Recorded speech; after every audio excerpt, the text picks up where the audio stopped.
Green. Okay. Now you're being mic'd. Okay. Got it. You want it on or off while we talk? Uh,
you gonna say anything first, or you? Deb, it's her show.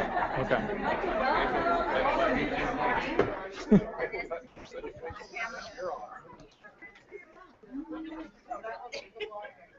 We're a few minutes late. I apologize for that. If you do not yet have two handouts, as soon as I get done with the introduction, let me know or help yourself. They're over on the table. There's a PowerPoint handout. There's also a handout on the questions this morning. I'm Deb Matthews from here at ESSDACK, and we're thrilled as many of you were able to come at this very time of the year.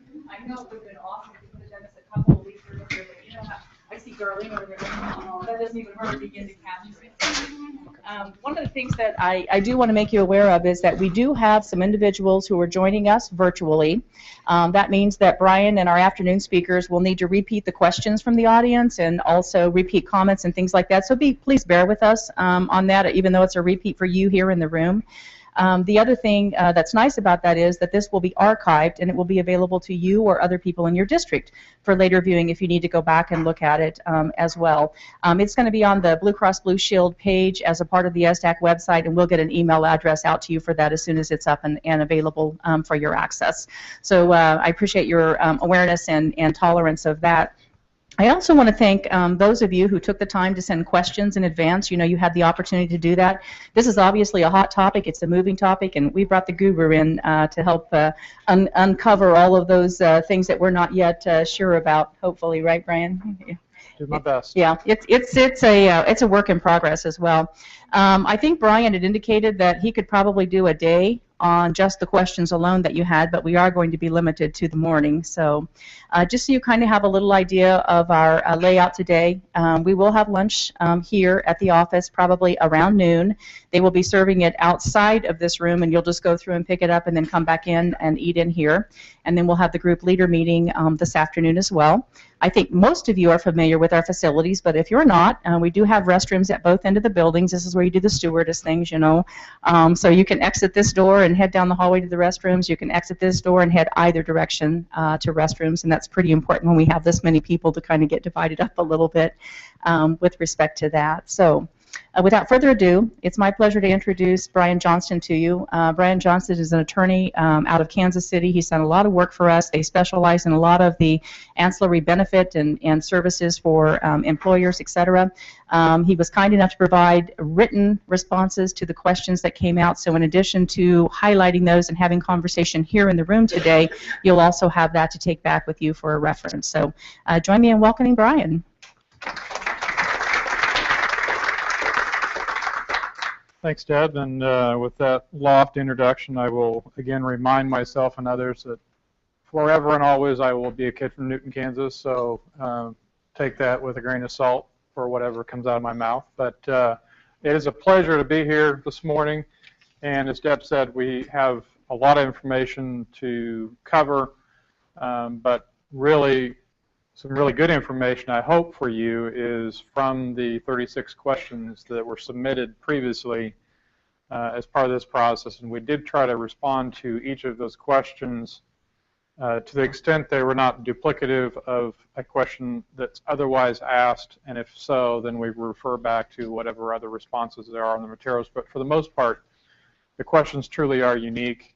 And again, we tried to give a thorough but in as plain English of a response as is possible, and with certain caveats that we can't, as always, give legal advice in a broad format. So the questions and answers are a little bit generic in that sense. But obviously, if you have any specific questions for your districts, we're more than happy to take those offline and deal with them one-on-one to help you get the answers that you need. So you have copies of all the questions. We'll go through some of these, or at least I'll refer to them in the course of the presentation to a certain extent, but there are a few that I think may be helpful for us to go through at the end of the presentation. And I guess one other thing, Mike, could we get a whiteboard or something? Not right now, but just during the course of things, I think that might help in a little bit. So with all that being said, let me just kind of gauge the room a little bit in terms of who all in here has attended more than one presentation previously on the Affordable Care Act. Who has not ever attended one? Anybody? Okay. Okay. And another kind of gauge of the room, who in here has, in your district, employees or full-time employees of over 50? Who in here has full-time employees of over 100? Who has less than 50 full-time employees? Who doesn't know? It's not necessarily a trick question. Okay, well, so we've got a good cross-section in the room today, and we do have some folks that look like they haven't had much prior exposure to this. So we'll go through at least some of the basics to make sure everybody has at least some understanding of things, but for the most part, I'll try to keep it at a decent pace to keep it moving. If at any time you do have a question, please speak up and ask the question. I do think that that helps the presentation, it helps the dialogue, it helps the room and the energy of the room for people to stay engaged. And for that matter, at any time, I'm happy to kind of go offline a little bit and make sure we do address your questions, because this really is intended to be your time. Many of you have heard sort of big picture presentations before that maybe haven't quite addressed your questions. We're really to the point where we do want to try to help as much as we can. So with that having been said, let me start with what's changed since maybe this time last year. And this time last year, we've had these rules. Let me back up just a step. We've had these rules in place now since March of 2010. So we've been living with them for about 4 years, a little over 4 years. And we've had phasing in of different things that we had to deal with from a compliance perspective since that time frame. But 2014 was originally forecast as being kind of the watershed year of when things were really going to change. And so in 2010, we were saying in 2014, you got to be doing X, Y, and Z things, and there's going to be all sorts of modifications and changes. And then over the course of the next 4 years, or really the next 2 years, there began to be a great amount of uncertainty as far as what the future held. First, you had the Supreme Court challenge, where the legitimacy of the law was being challenged and questioned, and the Supreme Court ruled in June of 2012 that in fact it was constitutional, it was valid, and so we had some movement forward at that point. But because of the delay in the Supreme Court case and caused by the Supreme Court case, then everything got pushed back a year. So there was a series of confusion and things that occurred thereafter that kind of set some things forward to where 2014 became very unsettled as far as, okay, what had to be done, what needed to be done, what should be done, and there were a number of things that were still left open as far as clarification on how the rules actually were supposed to work. So flashing forward then, 2014, there were certain delays in aspects of the law that needed to be implemented, but there were certain things that stayed the same. And so in February, we got some additional regulatory guidance, which was extremely helpful when they released those regulations, because it really clarified a number of things. And so in the context of this slide, I start with what really didn't change. And so in the context of the law and the regulations, what didn't change was that in 2014, there is still the mechanism where, as we move forward from here in terms of compliance responsibilities and what coverages we have to provide for health insurance for employees, is dictated as we go forward based on organizations who have more or less than 50 full-time employees. So when I ask the question as far as kind of gauging the room, who fell in which category, part of that is to help gauge an understanding of, do we have folks here who have less than 50 full-time employees? Because if you do, while there are compliance responsibilities from a mandate perspective that we'll come back to, as we talk about obligations of what coverages you must provide or pay certain penalties if you don't provide it, those don't apply to you in the under 50 full-time employee category. So that's been the law since the beginning. That remains to be the law. And so if you are an employer, if you are a district that truly has less than 50 full-time employees, then you don't have to comply with what we refer to as the pay-or-play rules, or provide certain minimum coverage at certain affordable pricing, or you're going to pay some sort of huge penalty. If you're in that category, you can kind of move ahead and not have to deal with those issues. But the footnote I would add to that is when we talk about 50 full-time employees, we also have to take into consideration the part-time employees who also work for the organization to determine, once we aggregate all those part-time hours together of any part-timers over an entire 12-month period, and then we divide that total number of part-time hours by 120 by 12, that tells us an average number of full-time equivalents. In other words, we have to look at the composition of those who are truly full-time, and in this regard, we talk about people that are at least 30 hours or more of service. I'll come back to this ad nauseum as far as how we calculate the 30-hour standard. But in the meantime, if you have folks who are truly working over 30 hours a week, but you also have a number of part-time employees, then you have to look at those part-timers in terms of their total part-time hours, again, dividing by 120 by 12, to determine how many full-time equivalents we have. Because then we have to look at how many truly full-time employees we have, plus the full-time equivalents, to see if we truly have more or less than 50 full-time employees. Okay, so you just have to look at that and be careful about, do we truly fall under or over that threshold? So that's what didn't change. That's still the rule that's been in place since 2010. There are also other aspects of the law that did kick in 2014 that I'll come back to. And so there are things that still need to be moving ahead, as well as the fact that as an individual beginning this year on your 2014 tax return, there'll be information that you'll have to complete to determine whether you had health insurance during 2014. And if you didn't, then as individuals, another aspect of the Affordable Care Act is you'll pay a penalty if you weren't covered under a group health plan or some other health insurance coverage during 2014. So all those things did not change.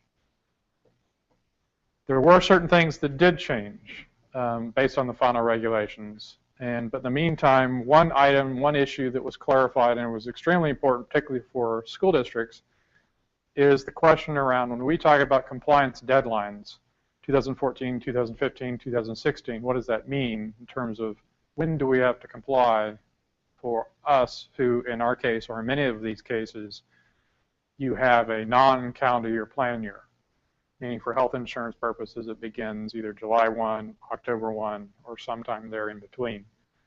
And so how does that work in terms of the timing of when you have to comply? And so they did finally clarify that issue and said, if you had that same sort of non-calendar year plan year in 2012 when the initial proposed regs came out, then you can maintain that same plan year. And from a compliance perspective, the beginning date that you have to comply is as of the beginning of that next plan year that now begins potentially as early as 2015. Okay, so that was something that was clarified, and again, we'll come back to that in a little bit.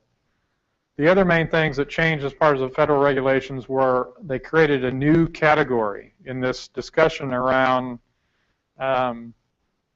more than 50 full-time employees, and so therefore I have things that I potentially have to do. But in the context of these final regulations, they carved out one other category, and they said, yes, that is true. If you have over 50 full-time employees, by law, by definition, you are deemed to be a large employer that has to comply with these new rules. But under the final regs, from a compliance deadline perspective, if you are an organization that has over 50 full-time employees but less than 100 in 2015, then your compliance date isn't until 2016.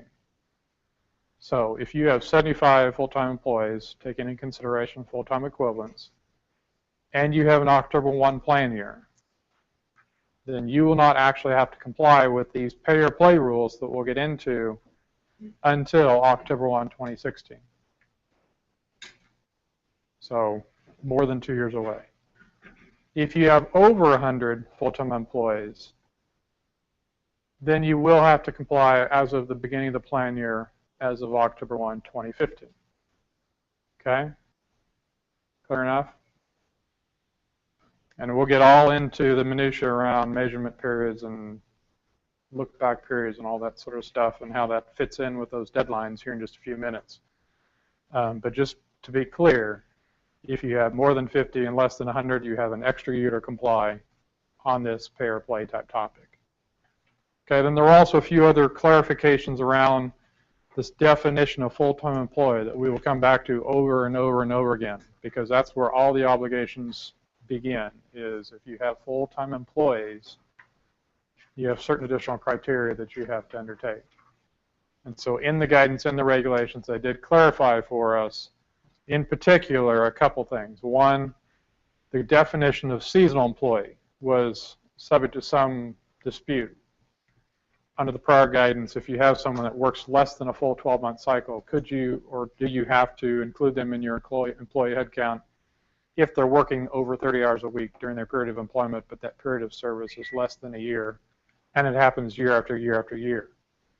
And so they did finally clarify for us in the final regulations that if you have an employee who does work and is expected to work less than 6 months of the year, based on that job or position, that is a cyclical job year over year and has a certain season, whether it's winter, summer, spring, fall, whichever, if it's a cyclical type job based on the facts and circumstances, then someone who works less than 6 months can be considered seasonal, and you therefore don't have to include them in your overall head count as we talk about full-time employee hours.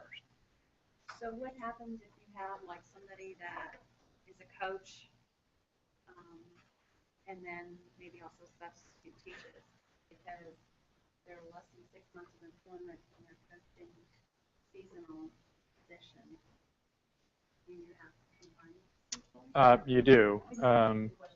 Yeah, I'm sorry. So the question was, in this context of this seasonal employee situation where we have, for example, a coach who clearly coaches less than 6 months of the year and coaches every year in that capacity, but at the same time also potentially works as a substitute teacher in the district periodically at other times in the year.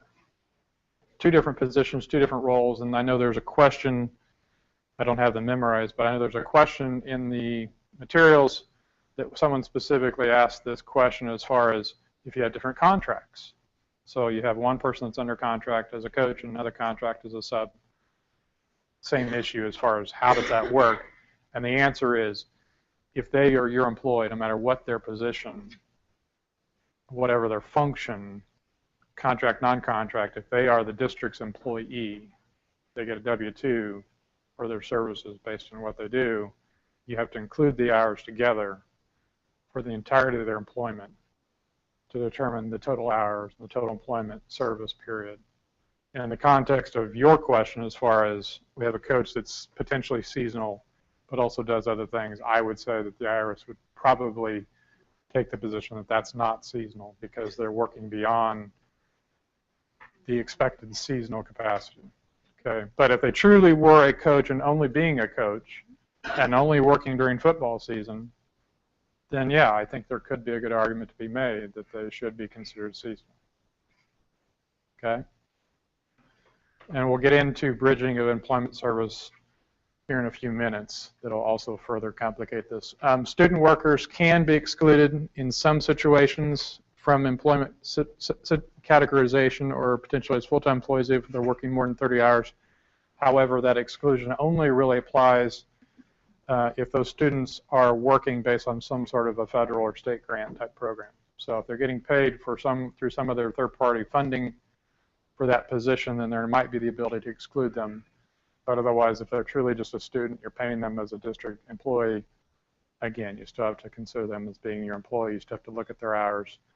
But you have to be able to look at the entirety of their service period to see whether they're really going to satisfy the overall average 30-hour standard or not. Okay, lastly, the other main thing that was clarified out of the final regulations in February was, at least for the context of this discussion, was there is a standard as we talk further about the offering of coverage. If we assume that we have at least 100 full-time employees and we offer coverage to full-time employees, there is a mandate going forward that you must offer coverage to substantially all of the employees who work at least 30 hours or more a week. And if you don't, then you're going to be potentially subject to a $2,000 per full-time employee penalty. Well, originally the question was around what is substantially all. In the context of that question, we had prior regulations that said, well, you have to provide coverage to at least 95% to those who work at least 30 hours or more a week. That's the general standard. Final regulations said, however, for 2015 and 2015 only, you can reduce that threshold to 70%. So if you have over 100 full-time employees in your organization, and for your first compliance period as of, say, October 1, 2015, then you have to make sure that you provide coverage to at least 70% of your total full-time employee population instead of the 95%, which means potentially up to 30% of your otherwise eligible or should be eligible population you could exclude based on the terms of your plan. So let's just say hypothetically you have classified staff that you need to offer coverage because they work over 30 hours a week, but for 2015 you want to create an exclusion for your classified folks or maintain that exclusion that may already exist. If the threshold of their population is less than 30% of the total full-time employee population, then that might be okay. But again, that's 2015 and 2015 only. Otherwise, for all groups in 2016 and beyond, it goes back to the 95% standard. Make sense? And again, back to the materials, I know there was a question asked around this 95% standard. Does that mean we could then potentially exclude 5% of our full-time employee population? And the answer would be yes. If you have a sort of group of folks, whether it's your coaches or whether it's bus drivers or whomever, you might be able to put into that category and stay underneath that 5% threshold of your total full-time employee population. Again, same thing would apply. You could technically exclude them, but you'd want to exclude them through the terms of your plan document to make sure that that's clear and it's objective and it's non-discriminatory in who it does or doesn't provide the coverage to. Okay, so that's the quick highlights of the regulations, and then a few other updates that have occurred since then. In March, we got some additional regulatory guidance around what our reporting responsibilities are going to be as employers on a going forward basis. We have this responsibility before us to provide certain coverages to employees if they meet the 30-hour threshold on a weekly basis. Correspondingly, on a going forward basis, we have to notify the federal government who we're actually offering coverage to on an annual basis. And so in March, we got some regulatory guidance that told us what the general guideline and procedures were going to be, making distinctions as far as if we have a self-insured health plan versus a fully insured health plan. Self-insured plans have more compliance responsibility, more reporting responsibility than fully insured plans that most of that responsibility will be assumed by the carrier to report that information. But the bottom line is the importance of this reporting aspect is so that the IRS can finally get the data to match or correspond against the information that they're getting from individuals who decide to go out and enroll in the healthcare exchange program as an individual. And when they go through that enrollment process, if they go out to healthcare.gov, they're going to be asked a series of questions about, does your employer offer you health insurance coverage? Is it a minimum essential coverage? Is it affordable? And a number of questions like that. And they have to complete that application when they go out and sign up under healthcare.gov. And the reason for that is once they ask those questions, then they also look at that person's income by that matching it against tax return information to see whether they qualify for some type of federal subsidy based on their income level. And so based on the information that gets provided through the application process, the IRS has information of what the individual is saying. And so on a going forward basis, the IRS is also going to match that information against what the employer is saying. So you all as employers will be telling the IRS, telling the federal government, yes, we are providing coverage to this person with their social security number and their information, so that behind the scenes, the IRS and their computer systems can look at that data to see where the inconsistency is. So that if they have provided some sort of a subsidy to someone already, based on what they completed, the government has the ability to go back and get that money back if someone was not otherwise eligible for the subsidy. Okay, so that's the reason why this reporting obligation will exist. I say will exist because that deadline got pushed back like other things, and so now it doesn't actually become effective even for large groups, which they define as being groups of over $5 million in receipts or premiums or costs of the plan.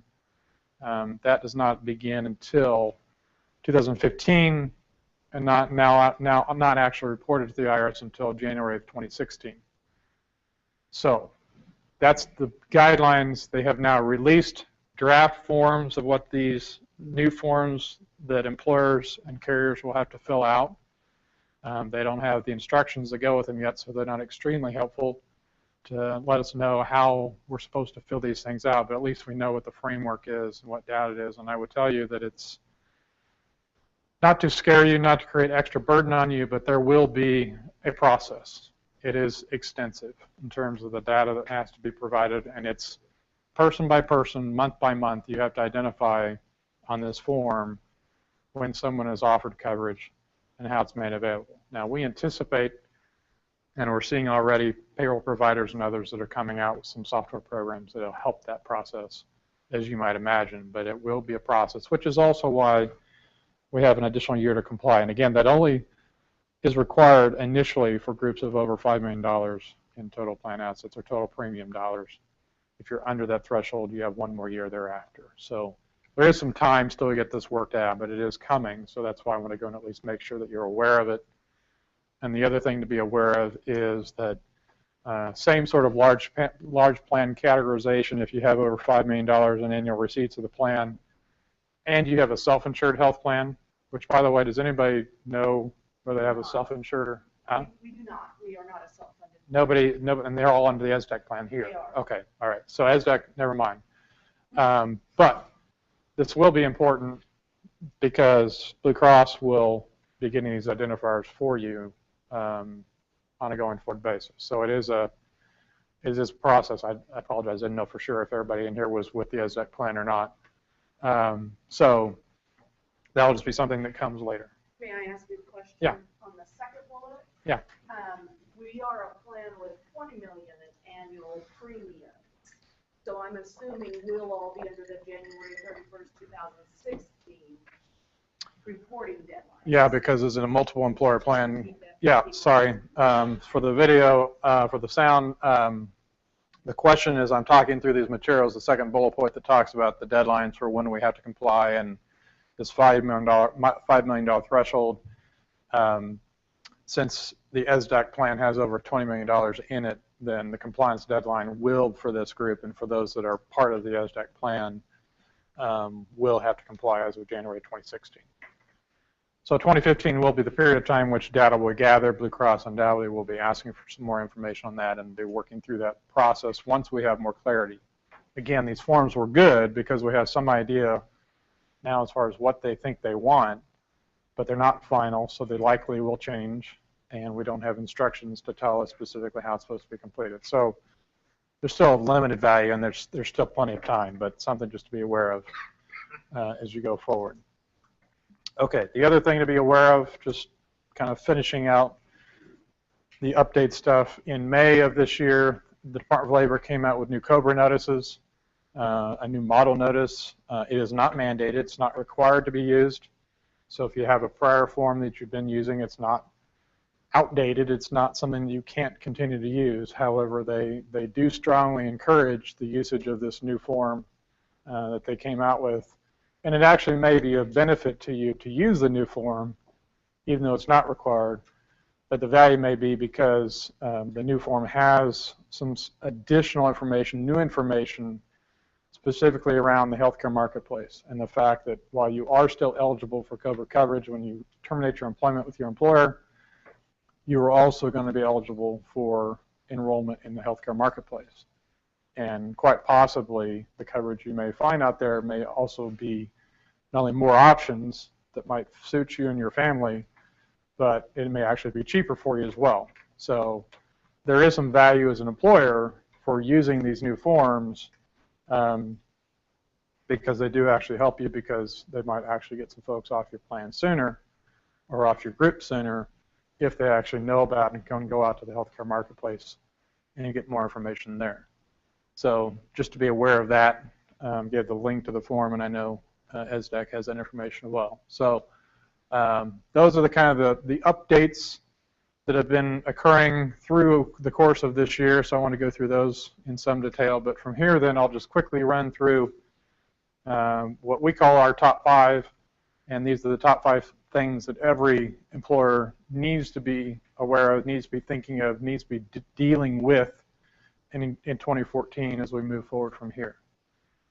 So in that context, then, item number 1 is just stay compliant with what's been already going on. As I said, these laws have been in place since 2010. There have been certain mandates that have been in effect since that time. These are all things that the ESSDACK plan has taken into consideration in the drafting of its plan, but you will recall and remember that there were changes that took place where you had to start providing health insurance coverage for kids up to age 26, and you had to start providing the opportunity for health insurance to kids under age 19, regardless of health condition, and all the things that we've been dealing with up to this point. And then there was also discussion around if we have a grandfather plan, what we can and can't do in that situation, in the context of all that. And again, back to the questions, I know there was a specific question asked by a group as far as if they have a grandfather plan now, should we keep that grandfather plan or not?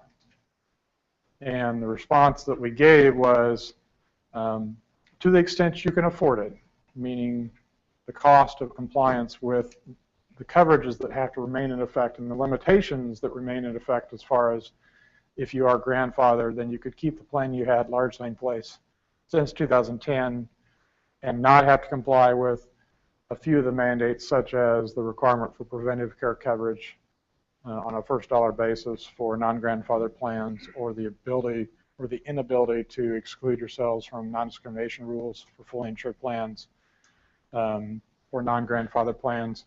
So there are some advantages, I think, that still exist for a grandfather plan. So to the extent you can financially afford to keep it, we always recommend still doing so. But the footnote we always remind folks about that is, while you may think you're grandfathered, you need to still double check and make sure that you are. Either you've inadvertently made a change, a tweak in a copay, a tweak in a deductible, or something that might have put you over the limit in what you could or couldn't do, or probably more importantly, the rules do mandate that every year people have to be continually reminded and notified that your plan is still grandfathered. And if you don't send out that notice every year, even if you did it back in 2010, that'll blow your grandfather status. So you got to make sure you do it. Is there a point at some time that all grandfather plans are going to just kind of fade away? I mean, in the whole Obama thing, is there a point some year that they will no longer allow that? Yeah, so the question is, in the context of grandfather plans, is there some sort of a deadline or some time frame in which plans are no longer grandfathered? There's nothing within the law that mandates it. You can keep your grandfather status as long as you so choose. The reality is that what we're seeing and finding is that over time, more and more plans are realizing and just recognizing that just economically they can't do it, either because they need to be able to make changes in their plan design, or maybe they should make changes. If you had a very rich plan design before in 2010 and you want to try to keep that plan design because it was good for a lot of reasons, you may find yourself on a going forward basis that maybe your claims are changing, or just as an organization you decide that you want to try to help change people's behavior more directly in terms of getting them more engaged in healthcare and the cost of healthcare and all the things that they should be doing. And so maybe you need to be tweaking your plan design to put more of the potential cost responsibility on them, not because you're trying to shift costs, but more importantly, try to get people to understand and realize the economics of health insurance so that they can start making better decisions as consumers. And there are a lot of reasons why you might want to do that in that context, but if you do so, you're going to probably lose the grandfather status just based on that. So what we're finding is just year over year, the number of plans that continue to remain grandfathered just continue to drop and dwindle away. You know, the preventive care coverage issue, many organizations are finding, okay, well, yeah, I could still not do that, but it's the right thing to do because it helps us control our future costs by paying a little bit up front for them to go in and get their well visits done and those sorts of things. So again, more and more groups we're finding are deciding that this grandfather status is becoming less and less significant. The other thing too in the non-discrimination thing is there's a limited delay in the enforcement of that issue, but again, there may be other reasons why you want to consider going from a fully insured plan to a self-insured plan. Maybe not yet, but maybe in the future this plan decides that makes sense to do that because of some other things, including the fees that'll be assessed. So that may be another reason why it has to change. So no deadline, but practically speaking, many groups find that it ultimately decides that it's not doing all that much good. But again, to the extent you can still maintain it, I still encourage it on a foreseeable future. Now, if you have any other comments on that, Carol, if you think otherwise. Okay. Okay. So those are the main things on that. There's a few other things that just the definition of group health plan. It doesn't apply to all plans, so just to be aware of that. Specifically relating to 2014, aside from the things that did get extended, there are other items that have to be in place for 2014. The biggest ones being this issue around pre-existing condition exclusions, that for kids under age 19, that you had to eliminate those exclusions so that if in the past you had someone who had some sort of a health condition when they came into the plan, there was the potential that you could exclude them from coverage for a limited period of time based on that prior health condition. That went away for kids in 2010, who those kids under age 19. 2014, it goes away for everybody. So on a going forward basis, under the new guidelines, every person will have to be offered health insurance upon the completion of their initial eligibility service requirements, regardless of health condition. So no more exclusions for those types of issues, which will have an impact over time over plan costs to some extent, but not always. The other main thing is waiting periods. If you had some sort of a prior waiting period where someone had to work 120, 180 days before they would actually be eligible for health insurance, that has to be modified so that for 2014 forward, the maximum waiting period you can have is 90 days. And really, realistically, for most plans that have a plan entry date of the first day of the month following that they complete their waiting period, you really need to have a waiting period of no more than 60 days so that you don't blow through that 90-day maximum, because it is a maximum. So those are the main things. And then the other things are plan design issues around the maximum cost that you can have an individual pay for the health insurance that they receive. In 2014, it was $6,350 single, or for 2014 is $6,350, 12.7. For 2015, it's $6,600 or $13.2. So all-in costs, co-pays, deductibles, co-insurance, regardless of medical, prescription drugs, whatever, the maximum that a person could have to pay on a going forward basis is this annual limitation on a going forward basis. So something to be aware of, take into consideration. That's outside the cost of their premiums, by the way, just other costs of the plan. So those are the main mandates for 2014 from a coverage perspective. Again, that applies to all plans, even those that are under 50 full-time employees. Okay, so those are all things that I know are being taken care of, being considered in the context of this plan and your organization, but things you need to be aware of on an overall basis. If you don't comply, there are some significant penalties that would otherwise apply in this context. So you do need to be aware of those and the impact of those in the context of your plan and your circumstances. Item 2 that we talk about of my top 5, the second item just to remember, be cognizant of, is sort of the same as the first, which is be compliant. The second item is be compliant with all the notices. Be aware that there are a number of notices that have to be provided every year. The penalties for non-compliance can be significantly even beyond what I just noted on the prior slide. So this summary of benefit and coverage notice, that is very expensive. If you don't comply with that, that began a couple of years ago. And so you need to make sure you do that on an annual basis, or it's done on an annual basis by your open enrollment deadline.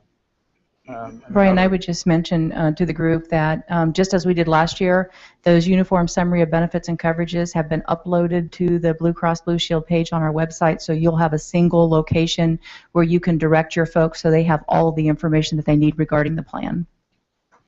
So that's great. So that's already taken care of. You can check that box off, and so that one is done. And just the flavor around that is not just there for show. It really was something that actually began before the Affordable Care Act was actually put in place. The Department of Labor for a long time has had a concern that the type of information people got when they moved from employer to employer was, although similar in terms of providing some amount of information about the benefits that you received, the terminology from employer to employer, plan to plan was completely different. The layout of the information was completely different. And so it was understandable that people got confused around what they were actually receiving and making decisions around that. So this uniform summary benefit coverage notice was intended to, once and for all, streamline and consolidate all that information so that when you get that form, no matter what employer you go to, it's going to look exactly the same in a format with the same terminology and the same layout of information, so you can take it side by side and look across the page, including if you were to go out and get coverage on the healthcare marketplace, you would get another sort of a notice as well that gives the same information. So that's the purpose of it, but it is important that you do it on an annual basis. The other notices all just are ongoing. You have to do them every year just as a reminder. This is the time for making sure that's all being done. So just be aware of that. Question. Yeah. From a compliance standpoint, if we provide the link are we then covered, or do we have to provide paper copies to the employees? So the question is on this whole topic of notices. What's sufficient delivery of the notice under current guidelines? And I won't get into the minutiae in terms of all the backstory here, but the short answer is, as a school district and therefore as a governmental entity, you have more flexibility around that distribution process than if you were, for example, Joe's Truck Stop down the street. It's a private employer. In that context, the body of law referred to as ERISA would say in a more rigid fashion that the notice has to be in the manner that is reasonably expected to be actual delivery to the person. So it could be in person, it could be by mail, it can be electronic as long as you have reasonable assurances that you have good email addresses, you have good ways to contact people, and they have the ability to receive the information electronically. And that ability to receive the information electronically, so if it's stored on a link, how are they actually going to know about that link if they don't have a computer?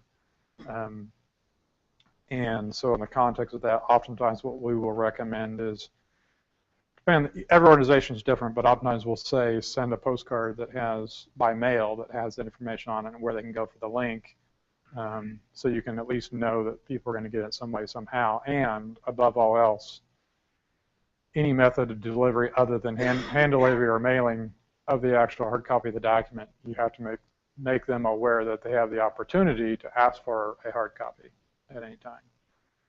Now that's all in the context of ERISA, which you don't have to comply with.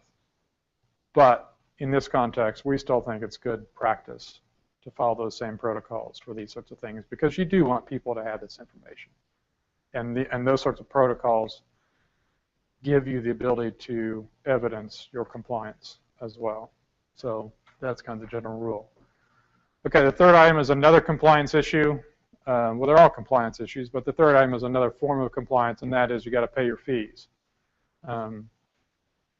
Even though for a lot of organizations the healthcare marketplace is not something that they, as an organization, have any involvement with, because you provide your own separate coverage for your employees, we all pay for it. As U.S. citizens, we're all paying some form of the cost of providing this form of healthcare provided through the federal and state governments.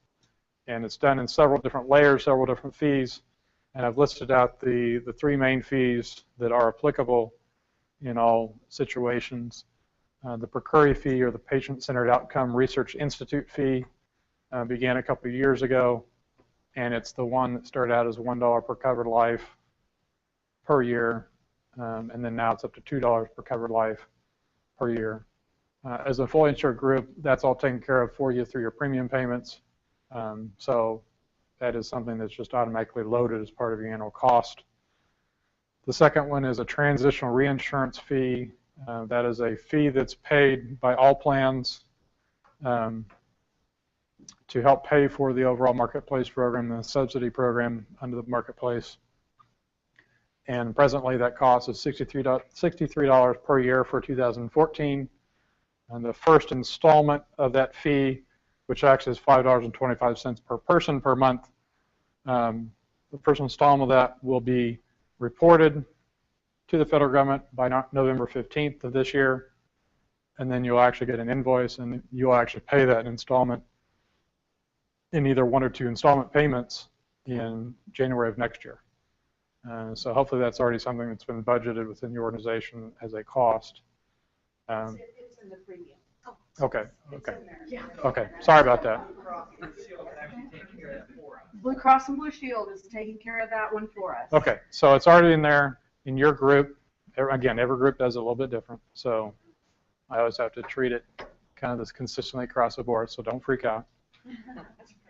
And then that fee will actually go down a little bit for next year.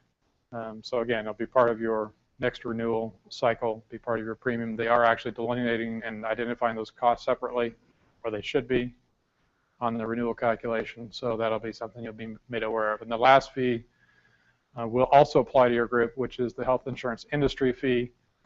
And again, it's also a fee that's loaded in your cost of premium, which is, in essence, the health insurance industry is specifically responsible for paying its own separate share of the healthcare marketplace exchange program.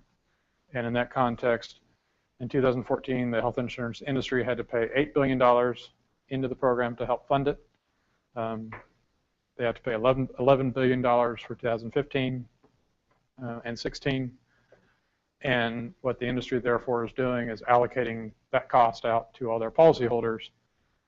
So you will get your share of that cost, and you did get your share of that cost for 2014 in your premium dollars, and you'll be getting your share in the 2015 renewal as well. Our basic projections, we think that additional cost is anywhere from 2.5% to 3.5% on average, depending on who the carrier is, the group is, and the group size. So that's just an additional cost of your renewal, regardless of how well the plan is managed. Brian, I'll add a comment on that health insurance industry fee.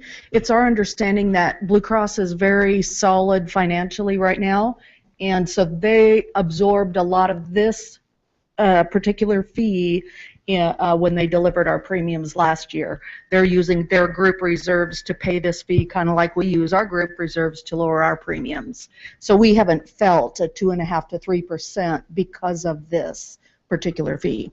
And that's good, but again, I guess the footnote I would add is that that won't be the case always. And understand that Blue Cross in particular has been a heavy participant in the healthcare marketplace program.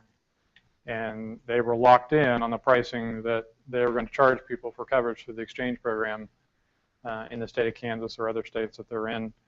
And so they're still absorbing, they're still getting themselves to the point of understanding what their actual real costs are around those programs, with the understanding that, again, people are getting health insurance through those programs without any health insurance underwriting. So, you know, it's too soon to tell for sure what the long-term impact is, but I know Blue Cross of Kansas and others are, you know, hedging to a certain extent as far as what the future looks like. And so it is good news that they helped buoy the health insurance industry fee cost in 2014 out of their own reserves, but you know, it's still a significant cost that I think they're going to have to start passing through somewhat going forward, and certainly every other carrier is doing it as well. So from a composition perspective, it's, and a competitive perspective, it's something that everybody has to be aware of. Okay. Okay, item 4 is then probably where people really want to spend the bulk of our time in the discussion topic. And I guess with that, we could be kind of at a break point if people want to take a few minutes to take a break, or we can keep going. It's up to you guys. Okay, 5-minute break.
Okay, if we could take a seat.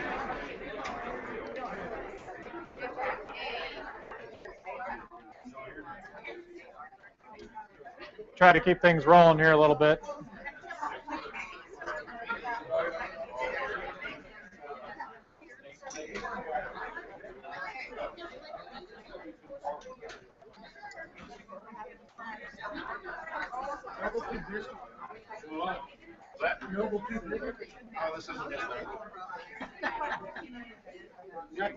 He wants the 5-minute summary.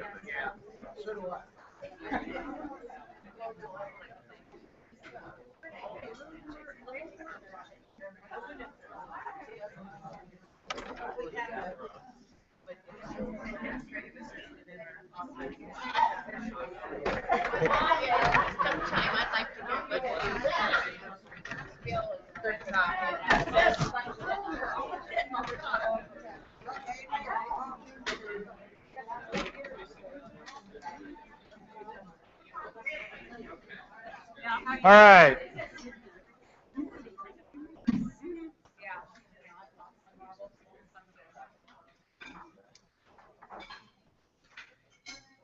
Based on the previously submitted questions, we're about to jump into the meat of what people really want to get into. So try to jump back into it. Again, if you have any questions, keep the questions rolling, and we'll move on from here. So we're now into probably the most significant step for most employers to take beyond just remaining compliant, but because you have so much of that taken care of through ESSDACK and through Blue Cross, those issues I've just covered are probably not that big of an issue ultimately for you as an organization.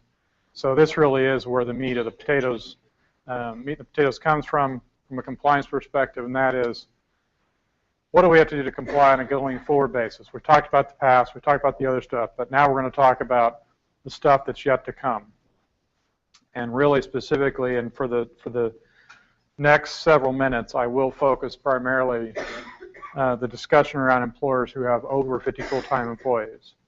In that context, just addressing a question that has come up for a group that's kind of teetering around that 50 full-time employee category and trying to evaluate on a going forward basis whether this is something that they should be mindful of or not.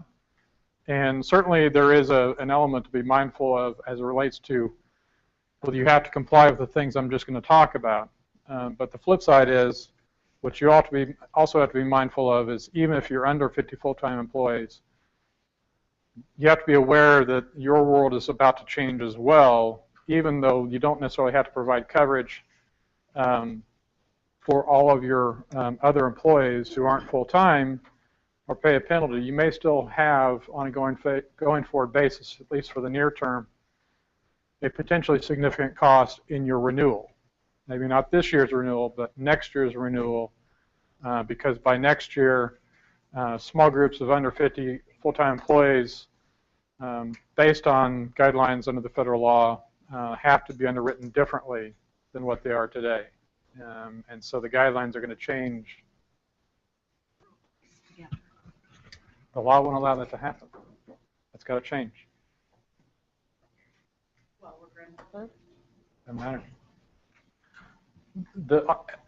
And what I mean by that is CMS came out with some interpretive guidance in 2011 that said for multiple employer type structures, association type structures, on a going forward basis, you have to look through to the individual organization to determine whether you have to underwrite them as a large group or small group.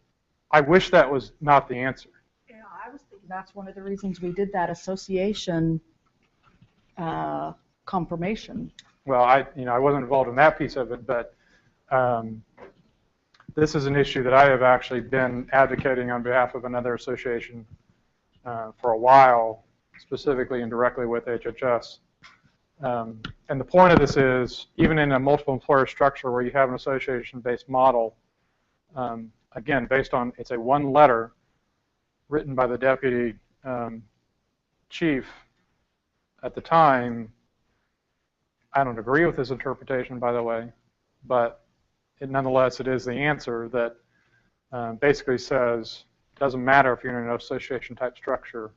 If you as an underlying organization on a going forward basis in 2014 and beyond are ultimately a group of under 50, then you got to look through to that group for underwriting purposes. And so in the context of that is, under these new rules, if you're under 50, you have to then be subject to what they refer to as adjusted community rating guidelines. And so you're not going to be written based on the experience and population of the ESSDACK group, but instead you're going to be lumped into a whole mix of other small groups in that context. And so it very well could have a negative impact on your rates, particularly because this plan's been so run for so long. So just something to evaluate. So we can talk more about it. Yeah, we'll put that on our radar, absolutely. Yeah. Okay. So that segue aside, if you are over 50 full-time employees, then, as I've right now covered, beginning either in 2015 or 2016, depending on what your plan year is, and how many folks you have in your group, you will have to come into compliance with what we refer to as the pay-or-play rules, meaning on a going forward basis, you will have to offer at least some minimum essential level of coverage, to all people who are full-time employees or categorized as full-time employees, or you'll be faced with paying up to a $2,000 per participant penalty. And even if you offer coverage to those employees, if that coverage is not deemed to be of a minimum value, which the guidance tells us is at least 60% of the overall cost of claims and expenses of the plan, and you don't make that coverage affordable, which is defined as being no more, the employee's cost of contributions of being no more than 9.5% of their household income, which the IRS further tells us you can take as a safe harbor. You can just look at their wages and say as long as you keep contributions below 9% of that, you can make sure you meet the affordability standard. If you don't do those things, in other words, if you don't quote-unquote play by these new rules, then you're going to pay. You're going to pay the $2,000 for non-coverage, or you're going to pay up to $3,000 for lack of minimum coverage that's affordable, but not both. You'll pay, if you don't provide the coverage, then you're automatically going to pay the $2,000. But if you provide the coverage, you still have another step to deal with in that context. Again, the timing of when this happens is based on what your plan year is or was in 2012, and whether you're over 50, over 100 full-time employees, in which case you have to comply for 2015, or if you're under 100 but over 50, then by the plan year next year. Okay? As I've now referred to several times, full-time employee for this context is 30 hours. Now, for purpose of these standards, we don't look at full-time equivalents. The full-time equivalency only matters for purpose of determining whether we are a quote-unquote large employer, to know whether we have to play by these rules. Okay? So once you know if you're over 50, then you simply look at who actually does work 30 hours or more a week in that broad context. Yeah? So an example would be if we had 10 part-time employees that work less than 30 hours a week. In order to figure out the FTE, whether we're above 50 or if we actually count them as part of that 50 or above 50, let's say those employees, the FTE with your formula here adds two employees to my FTE for purposes of 50 or more. But I don't have to offer health insurance to them because they are under the 30 hours per week. Is that correct? That is a correct statement. So just summarizing quickly, two tests here. First test is, am I a large employer? If I'm not a large employer, meaning I don't have more than 50 full-time employees or full-time equivalents, then I don't get into the second piece in terms of who I have to provide the coverage to or I'm going to pay a penalty. However, if with my full-time equivalents I do get over 50, then I do have to abide by these standards. However, I don't actually pay a penalty if I have any of these employees who actually do work an average less than 30 hours per week. Okay? So it is a confusing point. I could confuse it even further and say there's actually two definitions of seasonal employee, but I'll ignore that piece of the equation. The other thing I would point out in this context, and I'll come right back to you, is when we talk about in the context of the 50 full-time employee or full-time equivalents, as well as any of these employees which we have to provide coverage to on a going forward basis, we have to look at not only our organization, but also any other organizations that are deemed to be part of our controlled group. And what the rules mean by that is, in a non-stock environment like you guys have, basically is if there's at least an 80% common controlling governance process in place where you govern or you control the activities of another organization and what they do, the board composition, the people that are actually making the decisions for that organization are actually part of you because you basically control them, then you have to look at those groups together as one unit. So in the context of the materials, there was a question raised, and it's a good question. It's one I've dealt with a number of times at this point, is for districts who have, for example, paras that are being shared between a district and a service center. How does that work? And in the broad context, and as we described in the materials, if in fact those organizations are truly distinct with truly different purposes, with truly different boards, and different control, then whatever services provided by each organization separately for that same employee, if they're truly co-employees between the organizations, then you truly would look at their hours separately for these purposes. But oftentimes, in actuality, what happens is the pair is actually hired by one of the organizations, and they're basically leased to the other organization for services. And in that context, again, you look to who the actual common law employer is to determine whether they work enough hours to meet these standards or not. But again, this whole context of this control group thing, I know there are some groups, some service centers that basically one district controls the service center. All the board is theirs. And so in that context, in my view, a conservative answer would be they're basically part of you. Make sense? Yeah.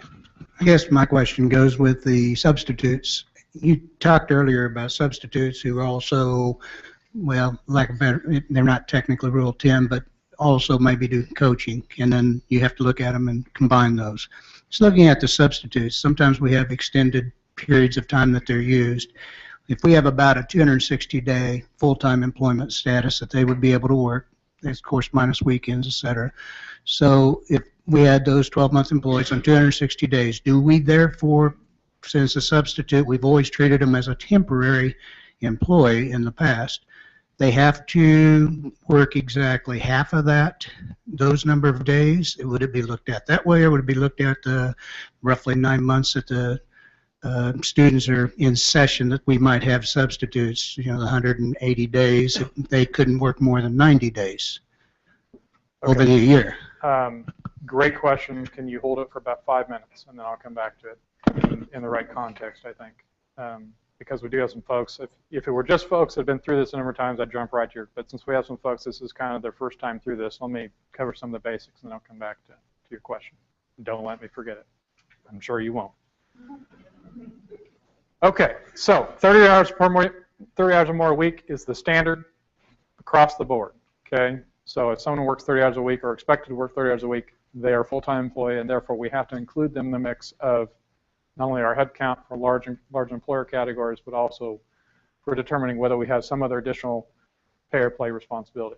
Now, footnote here, when we talk about coverage responsibilities, coverage is primarily around that full-time employee or that full-time employee's dependents. And for these purposes, a spouse is not a dependent.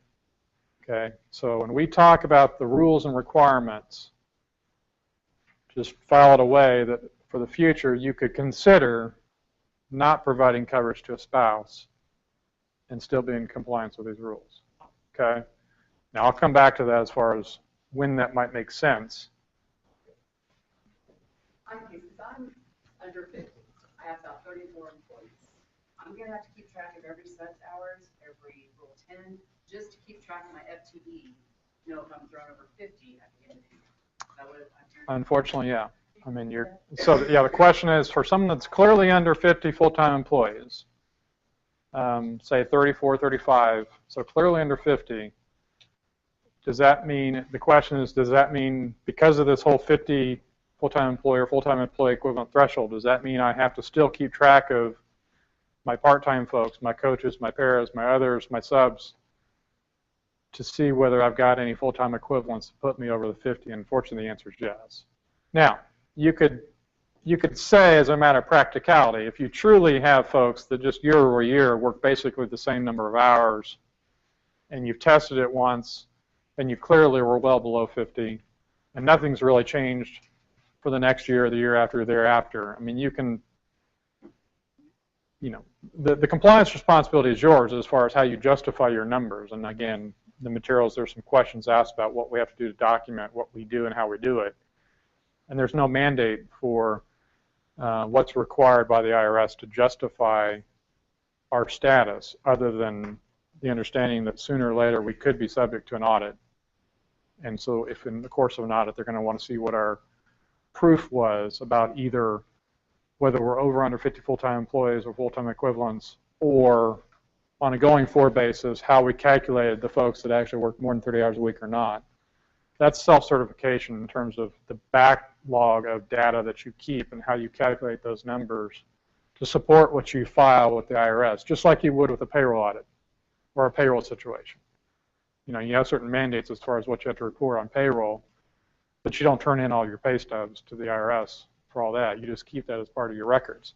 And this is the same sort of a situation. So in your situation, you have to make your own assessment of how close you might be on the 50 employee threshold based on looking at the total number of part-timers and the total hours of those part-timers, and by the time you do the calculation, how many full-time equivalents you end up with. subs is probably going to be big. And how many FTE they make up by the time we do this. Yeah, and subs is the swing factor for sure. And it's hard to stand up here and give you a bright line as far as how you do that. You know your population better than anybody else as far as how variable that hour count is on an annual basis. But unfortunately, you do have to at least do some annual review to make certain for yourself that you're still under that threshold.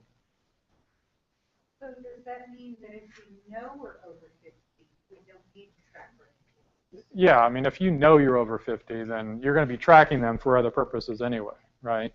Right. So the question is, if I'm over 50, do I have to keep track of every year do I have to calculate if I'm over 50 FTEs to confirm that I'm a large employer? But since you're going to be doing other tracking for them anyway, you're going to have the data that would support that, in my mind. The only variance would be if you're right on the cusp, but 48, 49, 50, 51, 52, then I'd say you might want to just have some more detailed information about that.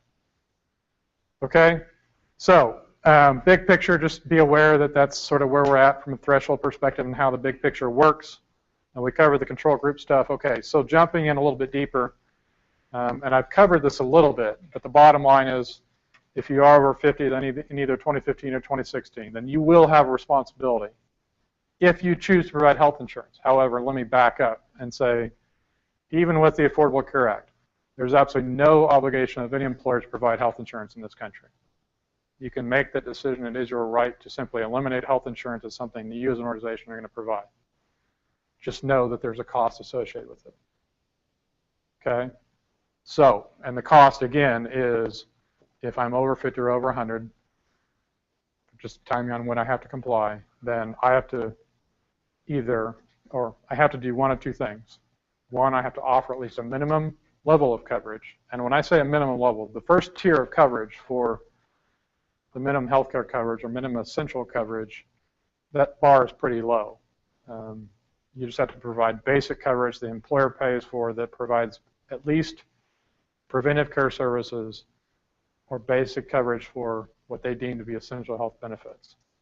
So the level of coverage that you are required to provide to satisfy the $2,000 threshold is significantly different than the second test, which is if I provide that minimum lower level of coverage to overcome the $2,000 penalty, then to overcome the second penalty, the $3,000 penalty, I do have to provide at least some minimum level of coverage, again, roughly 60% of the overall cost, and I have to make that coverage affordable if I want to avoid the $3,000 penalty.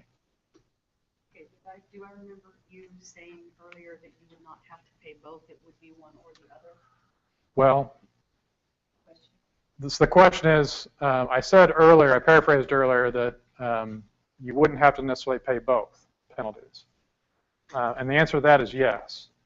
But in a strange scenario, you could avoid the, well, not a strange one, an easy scenario would be that you could avoid the $2,000 penalty, but still be subject to the $3,000 penalty. But if you don't offer... But you won't pay the $2,000 and the $3,000. Okay. In other words, it makes, from the way the standpoint the law is written, it makes more sense for the employer not to provide coverage at all, from a penalty standpoint. Actually, I would say it's the other way around. And the reason is this. Let me jump ahead. The $2,000 penalty applies for every employee of the organization, every full-time employee of the organization. So if you don't provide coverage to one person that should be getting the coverage, then you're going to be paying a $2,000 penalty for every full-time employee, even if those other full-time employees are actually getting coverage. So it's a full cost to the organization for not providing coverage. However, the $3,000 penalty only applies to that person or persons, to those person or persons who actually don't have the minimum coverage that's affordable. And they have to actually then, if they don't get the affordable coverage of minimum value, they actually have to opt out of your plan and go get coverage through the exchange and qualify for a subsidy. So the net effect of that is it's much, much more favorable to provide at least some minimum level of coverage to avoid the $2,000 penalty versus worrying about the cost of the $3,000 penalty in the affordability factors. And in fact, I'm not going to dwell on it here, but I would tell you that other employers we are working with actually are, well, and I'll talk about it at the end, but there's a strategy that has been identified in the industry that you provide at least some coverage to avoid the $2,000 coverage penalty. Offer the coverage. They don't have to take it. Just offer them the coverage, even if it's not affordable. And you'll avoid the $2,000 penalty. You will potentially expose yourself to the $3,000 penalty, but by the time you jump through the hoops I just went through, your real cost is significantly less. Faced with the reality that most of those people won't actually purchase your coverage and never will not either get coverage through the exchange or qualify for a subsidy. So it's a planning issue that you have to evaluate. You have to talk to somebody like Carol or somebody like that can really sit down and go through these with you to make the best decisions for your organization, because it is an organization by organization decision. You have to evaluate what makes sense for you. But I guess the point I would make in all of this is there are ways to work through this process to where the overall cost at the end of the day, while it looks like a huge issue at the beginning of the process and your CFOs and all the folks in your organizations are freaking out,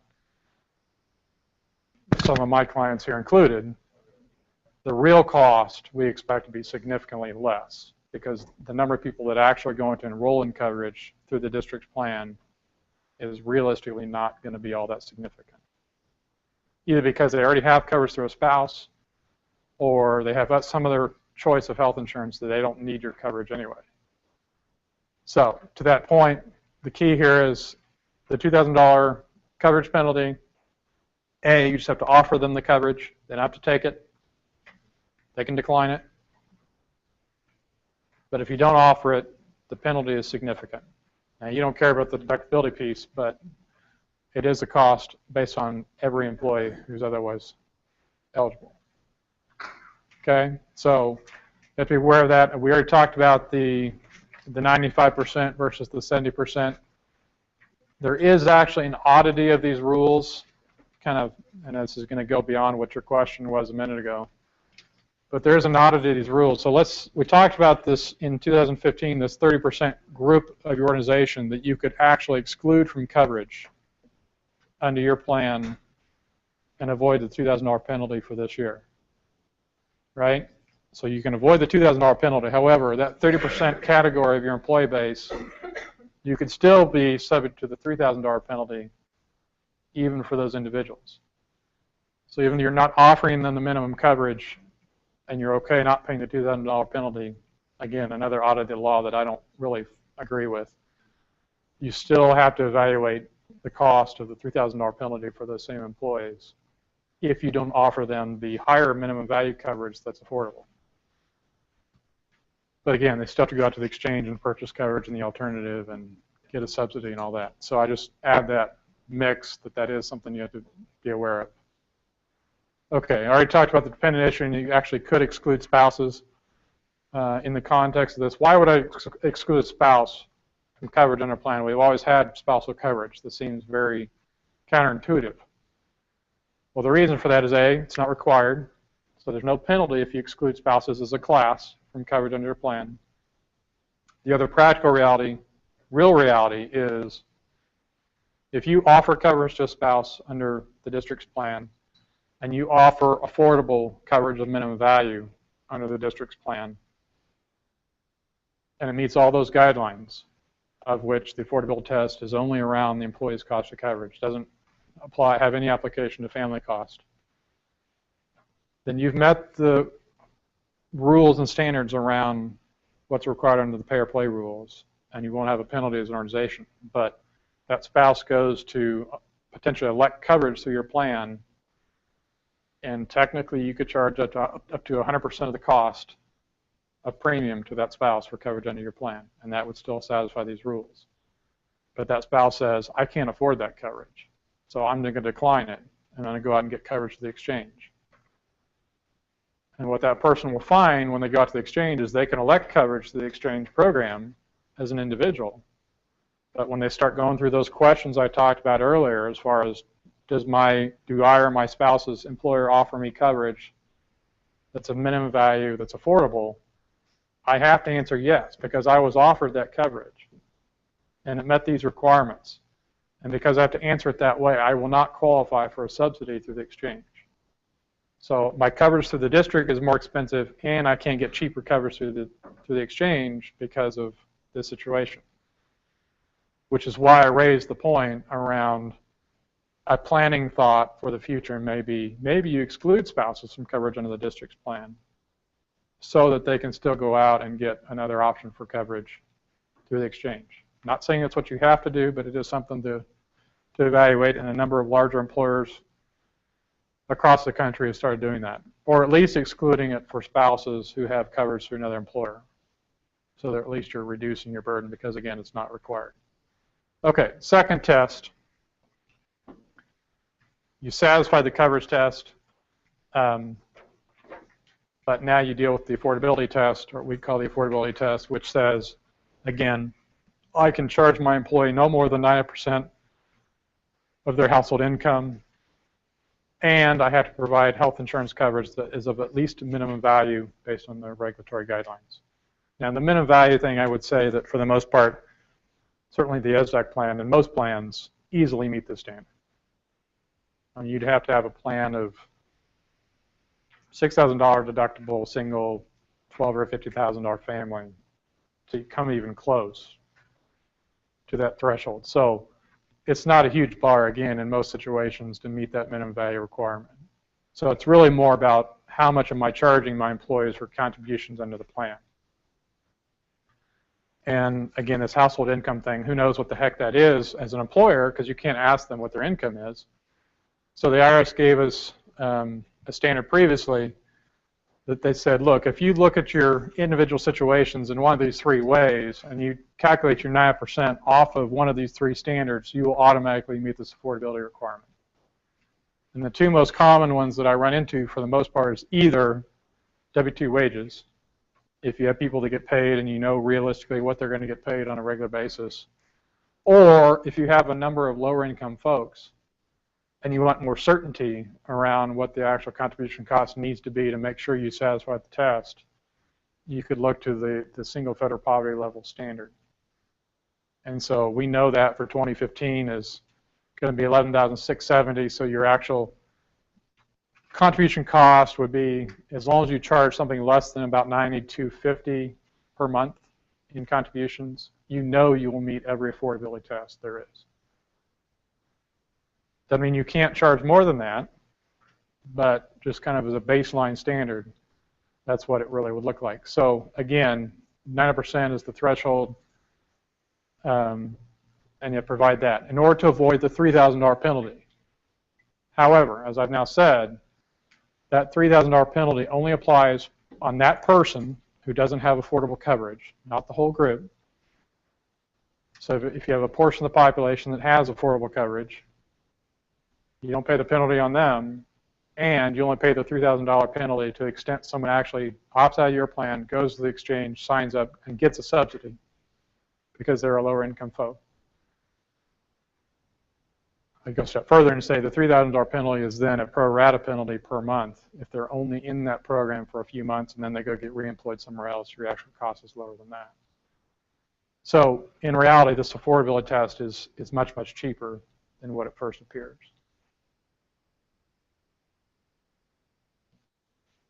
So again, more planning to think about, including the whole spousal issue. One other footnote, and there was a question asked in the materials as far as if I have someone that's on Medicare, how does that, bear with me because I'm dealing with technicalities and then I'll get to practicalities in just a second. Technically, there is no exclusion or exemption for people that are on Medicare from the coverage test or the affordability test. They're still, if they're your full-time employee, you still got to include them in the mix of the review process. However, by definition, an individual who has Medicare coverage will not qualify for a subsidy if they go enroll in coverage to the exchange. And so by practicality, even if you don't, quote unquote, provide coverage to those folks that have Medicare, now, you still have to deal with Medicare secondary payer rules as far as if they're your active employee, you still have to offer them coverage under your group plan. But for these purposes, you would not pay a penalty for someone who's enrolled in Medicare that you didn't provide the coverage to in this context. Another overlay on all of this around the contribution cost, the affordability cost, and there's a number of questions raised in the materials around, and back to your question, part of your question, how do we deal with different contribution standards? If we have folks that work in different categories of the organization, we have certain categories of employees, certified folks that we contribute X number of dollars to that's potentially higher than other categories of classified or other employees of the organization that we play a lower contribution rate. How does all that play into this? And if they have different functions within the organization, do they have different rates of pay depending on what they do for the organization? All those things have to be included in the evaluation of what their overall contribution cost is, but only for these purposes as it relates to the affordability test. So say it differently. One of the questions asked if for example, if our contribution as the district is, say, 0.6 of what we pay for other certified staff for these other classified folks, is that okay? And my response to that is maybe. It depends on the overall cost of the coverage and the premium for the coverage for that employee, and if that 0.6 employer contribution rate effectively creates an employee contribution rate that's above the 9% threshold, then you may have to rethink your strategy. The idea is you could still technically have different contribution tiers for different categories of employees to get around the pay-or-play issues. With the overlay and caveat that further down the materials, I try to make clear that regardless of all this, we still have other code provisions that we have to also comply with, including Code Section 105H that says no matter what we're doing here, we may fully satisfy these standards. So we could have this different tiering of contribution rates and satisfy the affordability test, but we may still violate Code Section 105H, which says you can't provide a greater eligibility or benefit to highly compensated folks within the organization versus non-highly compensated folks.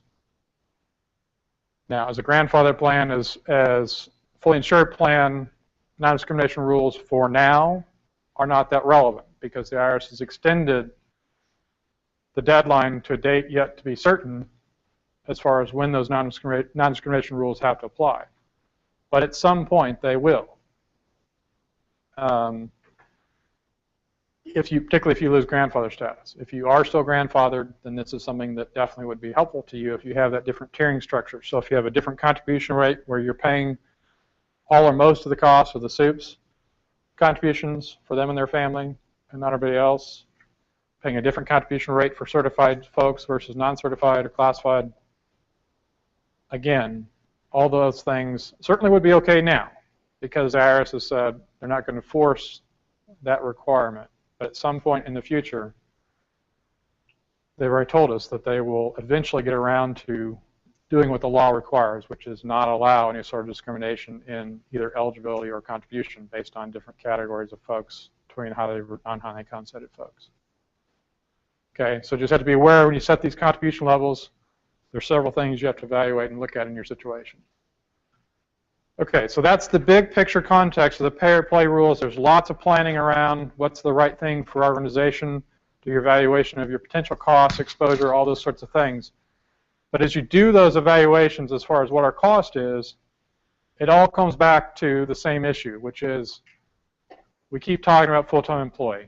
Who the heck is that, and how do we actually apply that standard in our situation? And the Bright Line standard, as I've said, is 30 hours or more a week is the standard. But when we have folks who are hourly folks, folks who work different job functions within the organization, different categories of employment within the organization, how does all that fit together with this 30-hour standard? And so the big picture sense is that, first and foremost, you have to look through actually what's going on. If you have people who are full-time employees by definition, and you always treat them as full-time employees, automatically they're included in the full-time employee category. Next here is, and salary would typically be in that, but you can do a full-time equivalency or an hourly review standard to see if they're actually working more than 30 hours a week, even if they're on a salary, and make your own decisions about that.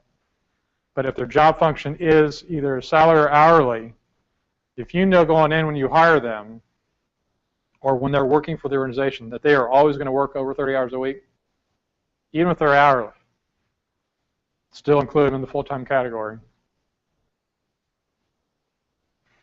And for either of those two groups, there's no testing required. You just categorize them as full-time, and there's no tracking. They could work 25 hours a week, and if you want to call them full-time and provide them coverage, you don't have to track that either. IRS isn't going to care. Where they care is for those folks who are potentially working over or under 30 hours a week and you're not providing coverage. Okay? So you by organization could have a standard. You say, we're going to provide benefits for people that work 20 hours a week. Perfectly fine. I got a couple groups that do that. We're going to do no testing, no tracking, nothing. Because we can verify by employment, they work 20 hours, they get benefits. That 20-hour standard is well below the federal mandate of 30. IRS doesn't care about that. You offer them at that level, you can do whatever you want. Likewise, you could make a distinction in who gets coverage at 20 hours versus 30 hours if done by classification of jobs that are non-discriminatory in job or function for other discrimination purposes, as well as this whole IRS 105H non-discrimination issue that I've already talked about. So there is a possibility that you could have these different classifications of folks as far as who you provide coverage to, and they could be different between different folks up to the 30-hour limit. The point is, if they hit 30 hours per week or average 30 hours per week, then you've got to provide them the coverage by the compliance deadline.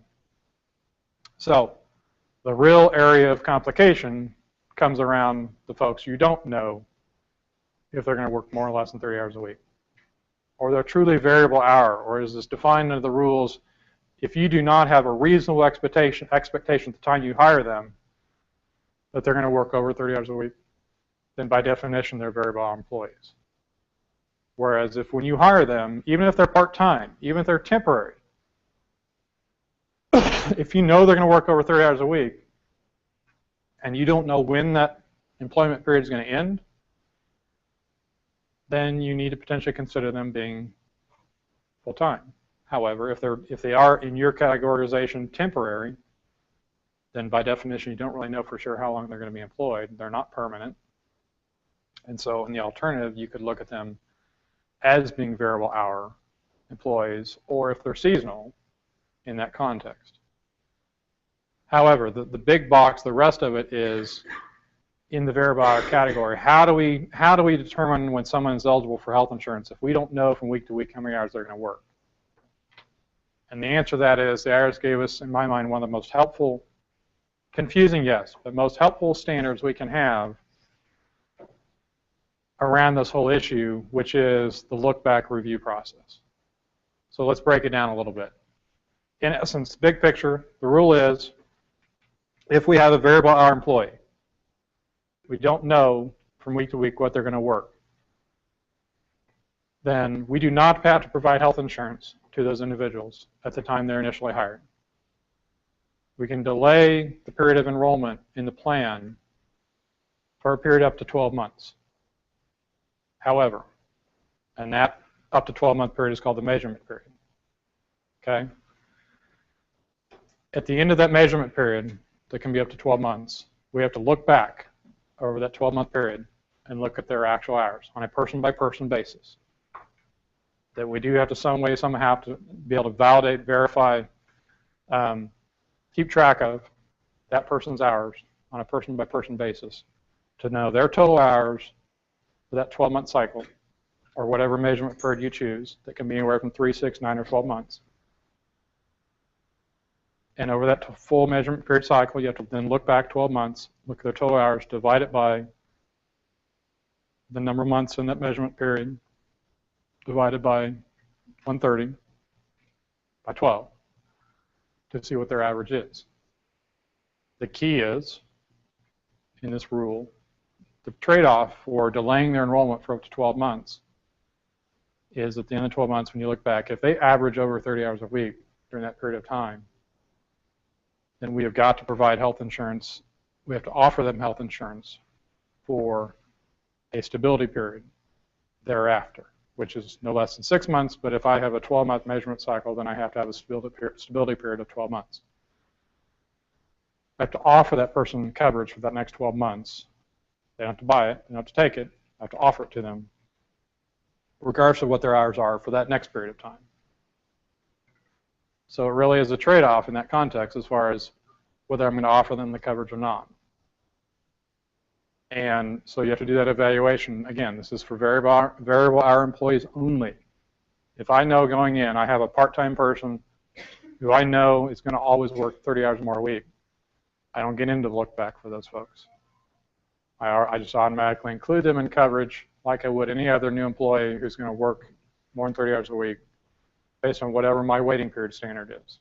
I could still have a 60-day waiting period and delay their enrollment, but I don't use the look back review process for part-timers that I know are going to work over 30 hours a week unless they're a true seasonal person that I can otherwise exclude. Okay, we're on the same page there? Okay, other big picture pieces as we talk about hours. You do have to include all hours that are either paid for work that they've performed or other periods of time in which they're entitled to payment for work that they haven't performed. What I mean by that is vacation, sick leave, jury duty, military leave, other paid time off, anything that they're entitled to payment as your employee, even if they're not actually physically working, those hours or hours equivalencies have to be included in the overall mix of hours for these purposes. And in the context of school districts or educational institutions overall, knowing that many of us have the summer off,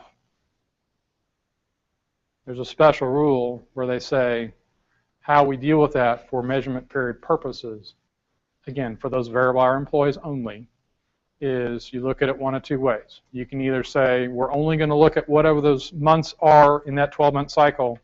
They're actually under contract, they're actually physically working for the organization. So 9 or 10-month contract, you can look at the 9 or 10 months as your measurement cycle for that person.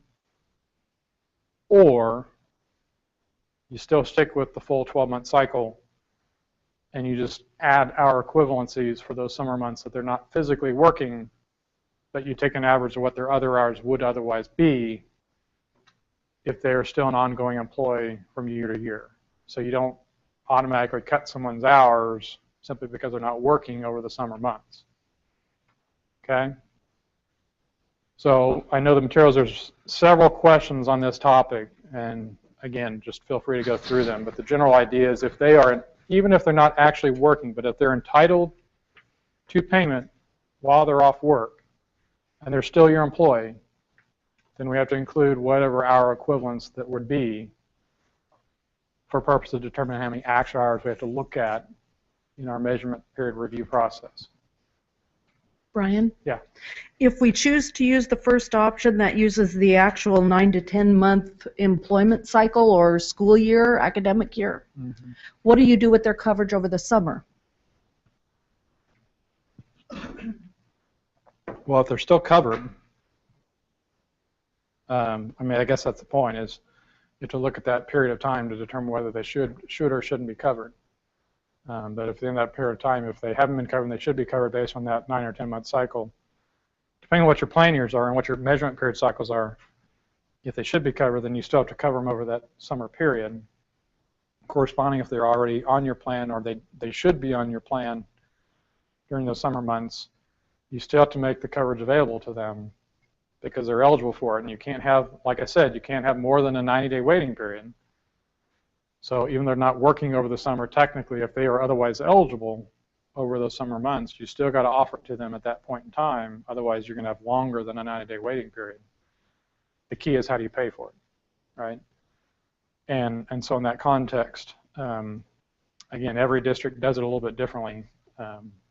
So I don't know, it just depends on what the organization policy is as far as any employee over the summer months when they're potentially not getting a paycheck. If they can still keep their coverage as an ongoing employee by either they do a pro rata over the 12 months, you know, increasing the premium cost over the other months to make up the difference, or they front load it, back load it as far as prepaying or post paying for those months of coverage. It's how it's done for that organization, or they require them to do it after tax, whatever. Each of those are available, but from a coverage standpoint, you still got to make the coverage available if they're otherwise eligible in the plan. Make the coverage available and continue the board contribution amount during the summer months. Yeah. So if we have a person, a parent, or a person that's a 9-month employee and they want the coverage, they want it pre-tax paid during the school year. But what you're saying, we're able to give it to them, charge them the premium for the summer months after tax. We can tell them we're not going to increase your premium amount during the school year, and you're just going to have to come up with after-tax money during the summer. Well, again, you have to look at the broader context of what you do with other employees. So whatever you do for them has to be consistent with how you do it for any other employees during that period of time. Okay, so the other employees are 12 months and they have to pay. Do you have any other employees that don't work summer months? Well, I would just be talking about all employees that don't work summer. Not.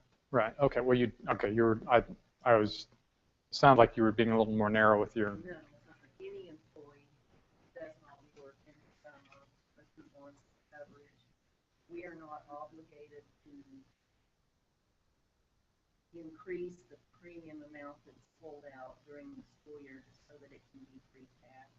We can ask them, because I don't know how this is going to work with Blue Cross Blue Shield. I mean, how when I pull the premium out and it's more than I owe for that person that month, you know, that's going to be potentially complicated, I would think, for the insurance company and what I'm giving to them, what I'm sending to them. Put it in different accounts. Put it in different accounts,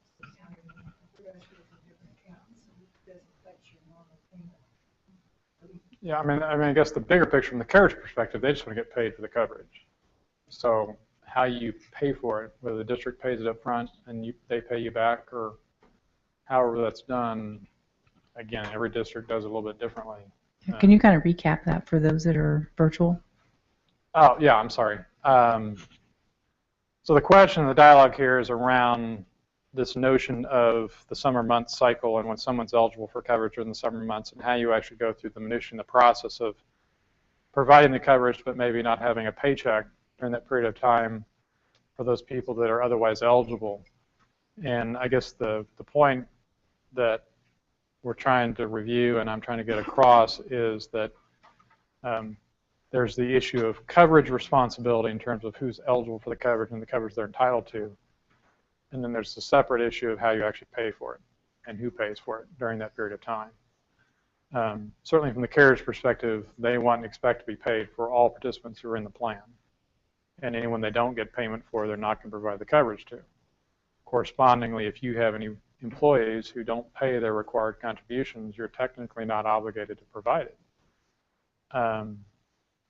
But, you know, districts are in an unusual situation in that regard because it's not uncommon for people to be off 2 or 3 months and not get paid. But they still have this cost of health insurance they have to deal with. So, again, that's where I see a lot of different ways folks deal with this is sometimes they require a lot of times they require prepayment out of prior paychecks to spread that cost over a 9 or 10 month period so that the hit is not as hard during those summer months. Or they can just require it out of their final checks at the end of a semester or at the beginning of a following semester. So, or the district can say, we just cover that cost over those months and then they incrementally repay us that apportioned cost. So it really just depends on, I guess, you know, I'm sure a number of you have tried it different ways over the years to figure out what makes the most sense. But it's a hard thing for me to stand up here and say to you what's the right way to do it, because every situation is a little bit different. Okay? If we have been providing that to our employees that don't work during the summer and then make a change to that, that would cause us to lose our grandfather status, correct? What kind of a change are you thinking you'd make? Well, let's say we ask them to pay that premium during 20 months where we have provided it for them during their working months. So if we made that change and said, you know, we'll give you the tax reduction by escrowing that amount during the year, when we had been paying them during their working months during the year, and say, okay, you're not working in June, you're going to need to be responsible for that. That would cause a loss in grandfather status, possibly? Or can that even be done? I think districts are doing that, but... Let me make sure I understand the situation first. Right now, today, you divide 12 months of premium over 9 months and payroll deducted on a pre-tax basis. And your change might be to take 12 months over 12 months, pre-tax the 9 months, post-tax the 3 summer months, and have them bring in the full post-tax premium over the summer months? Is that what you're saying you would do? Well, I'm just saying that because we pay a full premium, single premium, straight forward. Okay, you pay 100% of the single, option 3, or whatever option they pick. Right. Okay. So should we decide that, wow, the cost of that is pretty fantastic for those months these people aren't working? Okay. Wouldn't that be? Yes, if you're going to go from paying 100% of this single premium, even for your 9-month employees, down to asking them to pay a portion of it, yes, you definitely have to keep the grandfathered test in mind. You could do that up to a 5% movement back to the 2010 numbers. But that's all the leeway you would have. Otherwise, you'd lose the grandfathered status. Yeah, I mean, I would agree with that, and I would just simply say that if all you're doing is if you're not doing that, so you're not actually changing the percentage of what the employer contribution is, and all you're doing is shuffling the chairs on the deck as far as when they pay the same dollars, so that, okay, so if you're actually changing, the district's actually going to be reducing its contribution by more than 5%, either all at once or incrementally, then you're going to lose grandfather status. Okay. All right, moving ahead just a little bit, and we'll come back to more questions. So, you know, this whole issue around variable hour employees, measurement period cycles, the importance of that issue. The other thing I would say, just in the broad context, is when we talk about measurement periods, which I'll do a diagram here in just a second, hopefully it won't confuse it more. The other thing that we have to be aware of is when we talk about measurement period cycles for variable hour employees, there's really actually 2 cycles that we have to deal with, oftentimes at the same time. And what I mean by that is we have one measurement period cycle for a new employee, a new variable hour employee, that is going to be potentially different than the measurement period cycle for an ongoing employee. So we have a number of folks we already have within the organization who are variable hour employees that as of the compliance date, we have to potentially offer them coverage. And by that date, we have to verify and confirm whether those people have worked more or less than 30 hours a week based on their measurement cycle. So we have a measurement cycle for our ongoing employees, but then we also have a separate measurement cycle for new employees who come in potentially later. Okay, so let me try not to confuse this. All right, so let's say that we've got our compliance deadline. Let's just say 10/15 to keep it simple.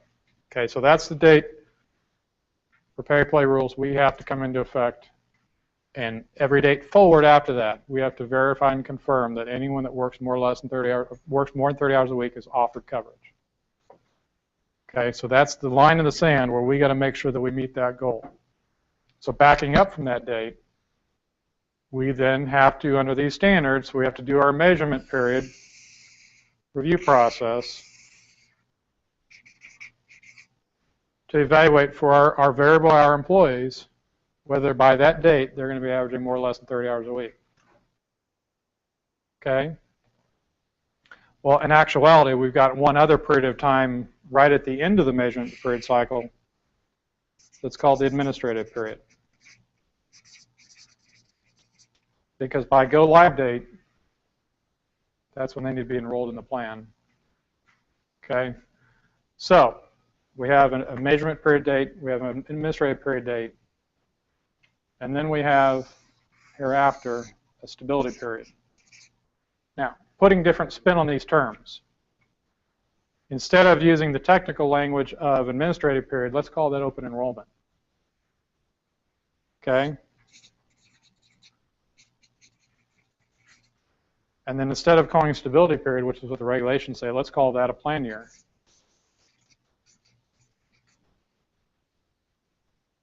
That in actuality is what we're talking about for a regular employee situation. Okay? So we get all muddied in these terms to figure out what the heck we're talking about. Let's break it down. Again, I'm from Newton, Kansas. Let's keep it simple. That's what we're talking about. This is a normal cycle you'll deal with every year. All that we're adding to this mix is this measurement period thing here. Okay, and then we can decide how long that period of time needs to be, 3, 6, 9, or 12 months, knowing that the maximum we can have by law is 12 months for our measurement period and 90 days for our administrative period. So by law, we can have a maximum of 15 months for this whole process to undertake. It can be shorter. It just can't be longer. Okay, so again, some of the questions, I'm going to get this question a lot as far as what measurement period should we use? I don't know. That's for you to decide. And what I mean by that is you know your workforce better than me to know what makes sense for your measurement period review process and the timing of that around your open enrollment cycle and your plan year cycle. Now, I would say that for most organizations, particularly in the school district setting, most situations, it does make sense to use a 12-month measurement period with either 60 or 90-day administrative period. But I could also say you could use a 30-day. There's nothing to prevent it. We would like to kind of start with a 60-day open enrollment administrative period. Okay. And a 12-month measurement period. Perfectly allowable. So your example would be real case scenario for all of our 100+ full-time groups. And if we work the clock backwards, then plug in dates, the measurement period should have started August 1. Right. Right. 14, right. Because again, the clock is ticking, to Carol's point, because by our go live date, 10/1/15 for large groups, we have to be able to verify who is in our mix. Okay, so actually beginning as of this month, we should have started. Now, it's not too late. Again, this is an averaging. What I mean by that is, in the bigger picture sense, the reason why we had this whole measurement period thing is we don't have to try to calculate and count, okay, I've got an employee that works 30 hours a week these weeks, and then they work 20 hours a week these weeks, and how do I put those? No, you just simply look at their full hours over the total measurement period cycle. One week they may work 35, the next week they may work 20, the next week they may work 31, the next week they work 15. We look at the total full year, including the summer year cycle, to evaluate what our measurement period results are, so that we know that by the time the end of this measurement period that's prior to the plan year date, we actually know by this date who's over or under 30 hours a week.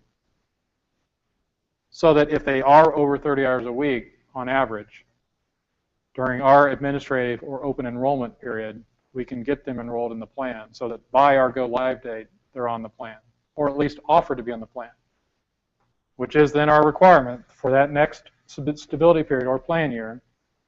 They've been offered coverage for that period of time thereafter. Correspondingly, let me finish this thought. Correspondingly, if we go through this measurement period and they don't have 30 hours, we keep them under 30 hours. There is no open enrollment. There is no stability period. We're done for those employees. We don't have an obligation to provide coverage for them. Okay? And again, this whole review process is regardless of job function, regardless of duties, regardless of who they are. It's purely based on how many hours they work or are entitled for payment for work. Okay? I just had a question. If we have subs, say, we know aren't going to work very many hours, do we still have to track them for hours? And we have to report it, is what I'm asking. Since not every employee will have. Yeah, again, I mean, no matter how you categorize them for other employment purposes, temp employees, subs, paras, bus drivers, cafeteria workers, janitors, for these purposes, we don't care what their function is. All we care is that they're your employee and they're working for you for a certain number of hours. And then you have to decide on a per person basis whether they have more or less than 30 hours a week by this end of this measurement period. Now, just fleshing this forward just real quickly, this is an annual process. Okay, I don't have enough page on the screen here to do this year over year, but the same thing would apply going forward. So we have every year our continued measurement period cycle. So even though we've got the stability period that matches our plan year, in reality, it's also our next measurement period cycle thereafter. Okay, so it's not a one-shot deal. It's an every year continual process that you would still have then your administrative period and your next stability period thereafter. Okay, every year it starts over and over and over, which is why, frankly, not only because it's organizational, it makes sense based on your workforce, but it's frankly a lot easier to use a 12-month measurement cycle than a 3 or 6 month cycle that you got to do 2 or 3 times or 4 times a year. But we have other employers that have such high turnover business that shorter cycles make more sense. Okay, since we have this look back period of the year, for my variable, you have to write down this. For my variable employees, subs, if I know a sub's going to work a long time sub, 2 months they're going to be working 35 hours a week, if I'm not worried about them until they finish the whole year, I'm going to take all of their hours for that year, divide by 120, tell me again that formula. Well, I again, mean, I don't have to offer them coverage in the middle of the year No. because they work over 30 hours a week. no. I'm worried about the whole year.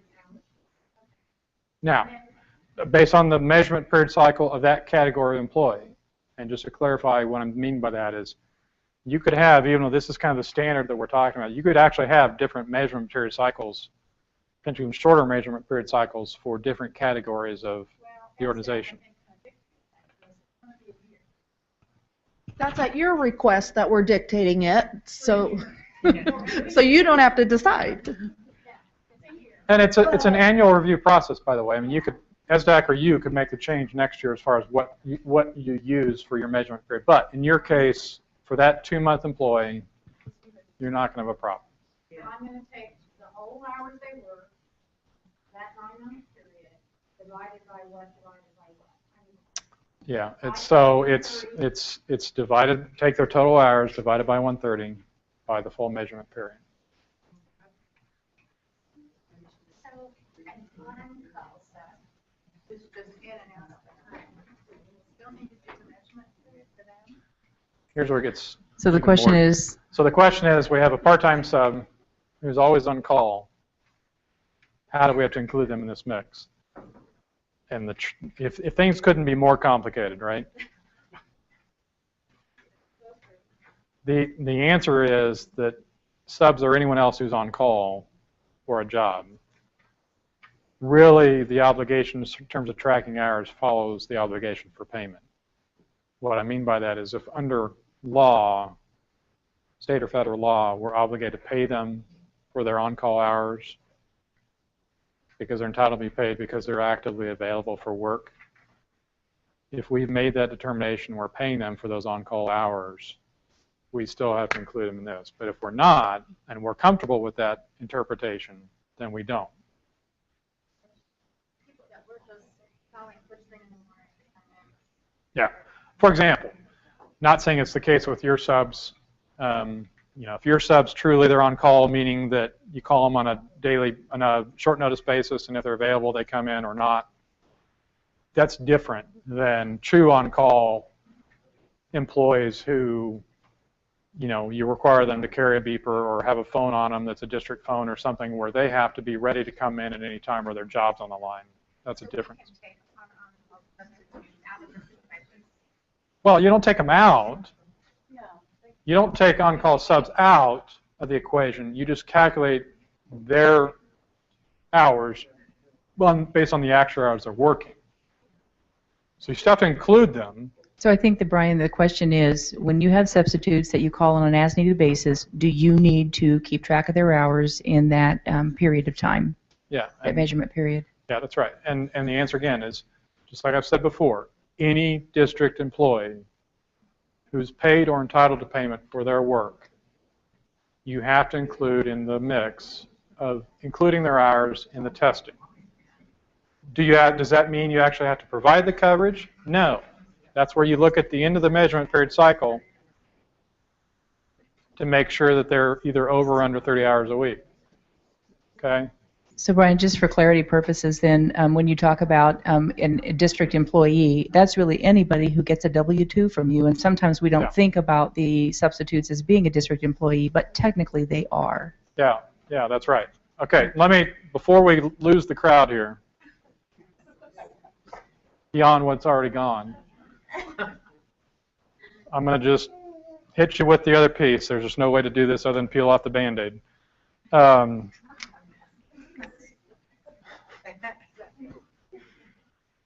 New hires. Okay, this is simple, man. This is easy. Come on, this is just normal.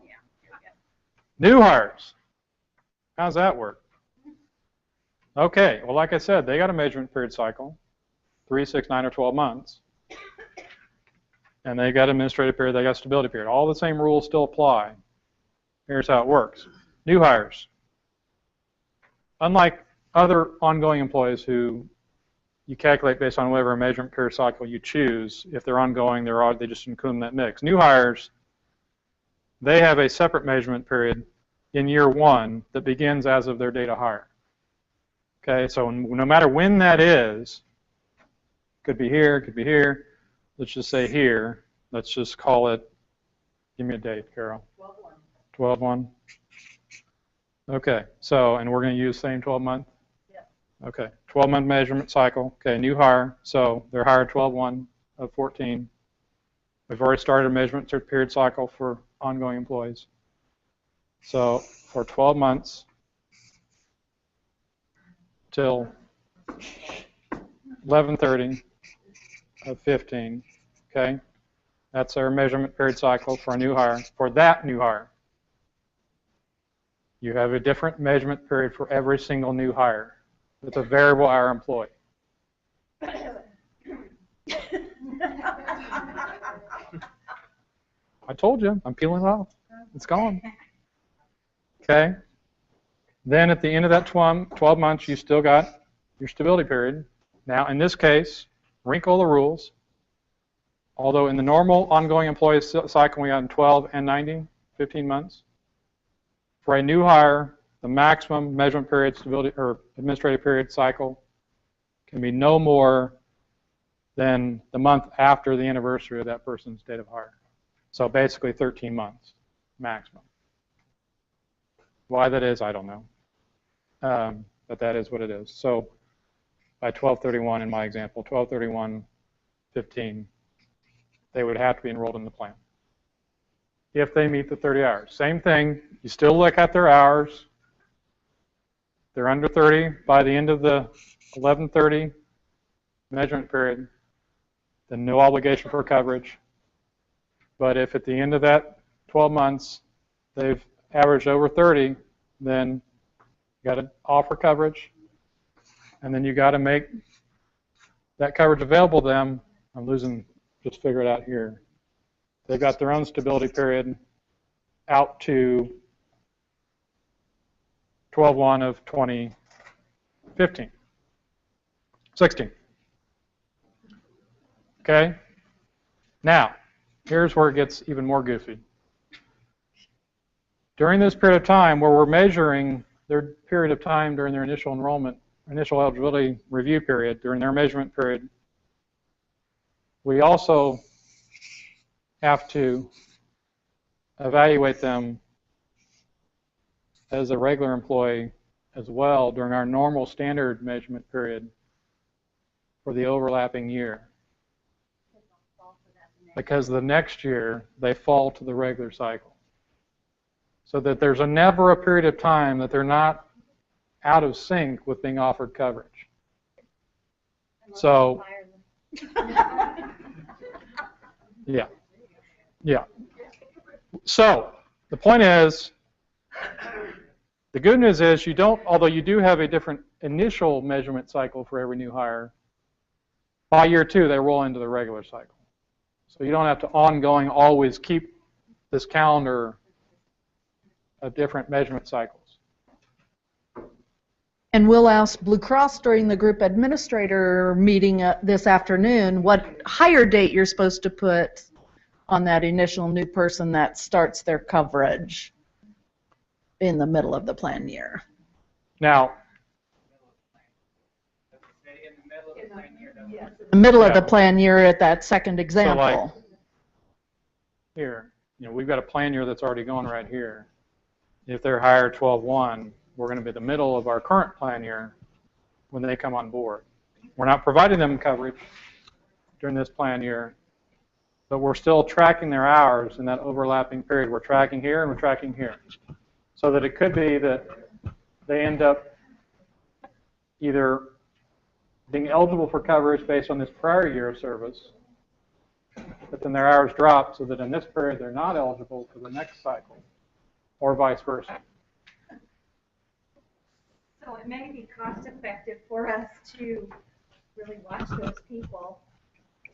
I mean, that takes time too, but watch those people because you get a feel for it pretty fast, how busy they are. So, sorry, word goes out, spread your love.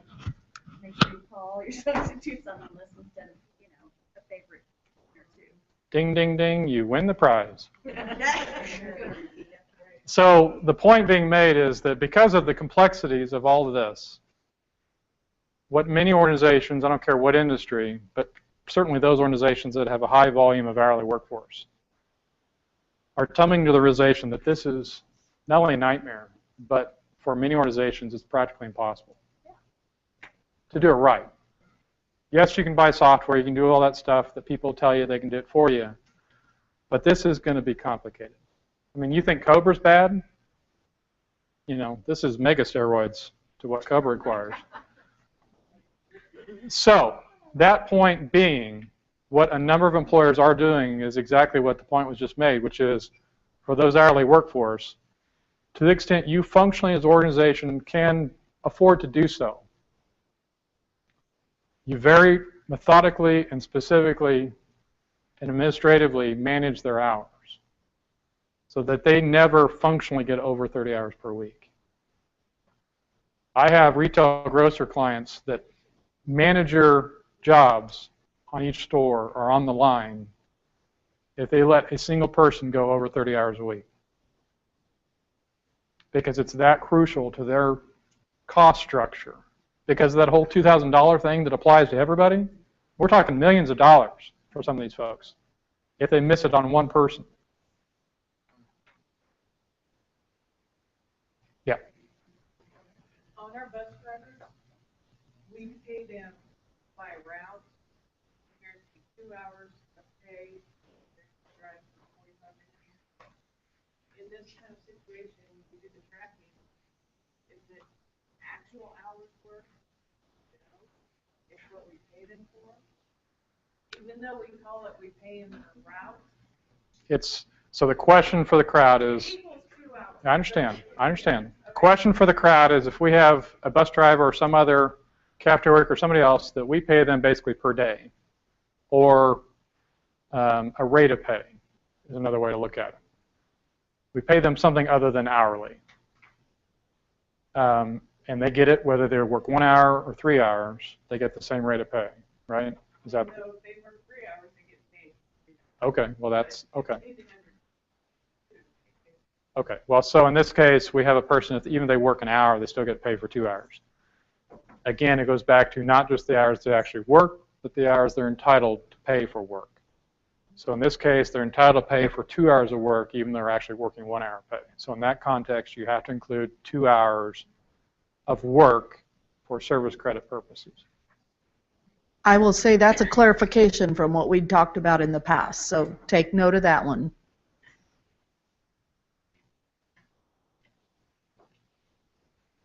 Okay, we've only got about 5 minutes left, unless what time frame you want to? Okay, well, I've got other materials, but I don't really need to get through them. You've got the written write-up of these things, and there's a lot more questions around this whole issue in your materials, in the question answer. So look at that. But the main things I would continue to focus on, and I want to come back to, I'm not sure I ever actually answered your question, if you can remember it. Well, I can help you. Okay. Because I think we're ready. I think you kind of answered it, but in a pretty complex way. Yeah, if you talked about the sub, somebody did just recently. But if we're trying to figure out a substitute, whether they would be eligible or not, and I'm hearing something on the 12-month, and then we can track them on a 3-month or 9-month.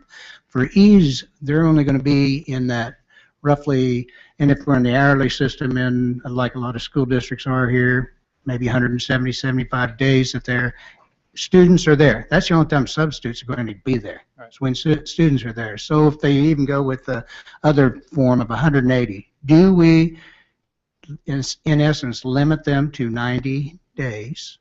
Because that's your 6 months, or half of the 9-month period that the school's in session. Okay, let me try to. Well, I guess where I'm talking from is the 6 months. You know, we were looking at they're seasonal, they're temporary, Okay, but they're well, not even looked at in a 6-month period. I guess the question would be in that context, in that 6 months, again, yes, you can aggregate hours together. In fact, you would have to aggregate hours. I don't think I actually said it here. But if you have someone that has less than a 26-week break in service, for a district, you have to include those service periods together as one period of total service.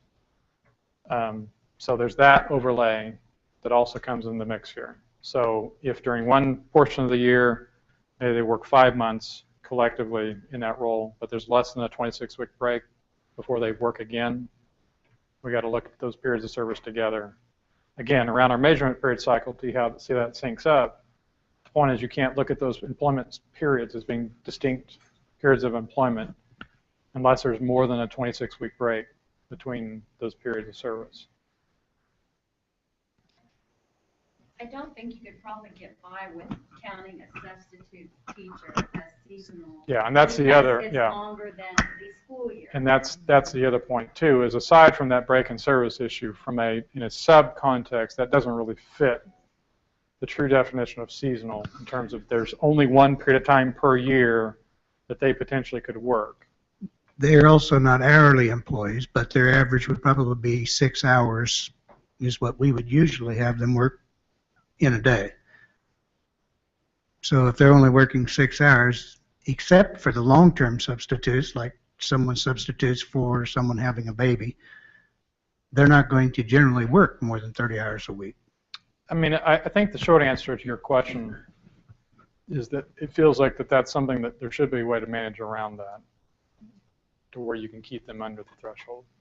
I'd have to look more specific at their specific situations to give you a crystal clear answer about how to do it. But there seems to be enough flexibility in what you're talking about that you could manage their hours where you keep it below the. I would say from a superintendent's point of view, and there's a number of us on the committee, we've been concerned about that because generally we're going to hire who we consider our best subs first. Right. And so they're going to get more days than the ones who. Well, and that's the point, I guess, that we were just making before, is maybe you got to change that mindset. If your really goal, What's best for kids? well, or treat them as full time. Right. Fair point. Very fair point.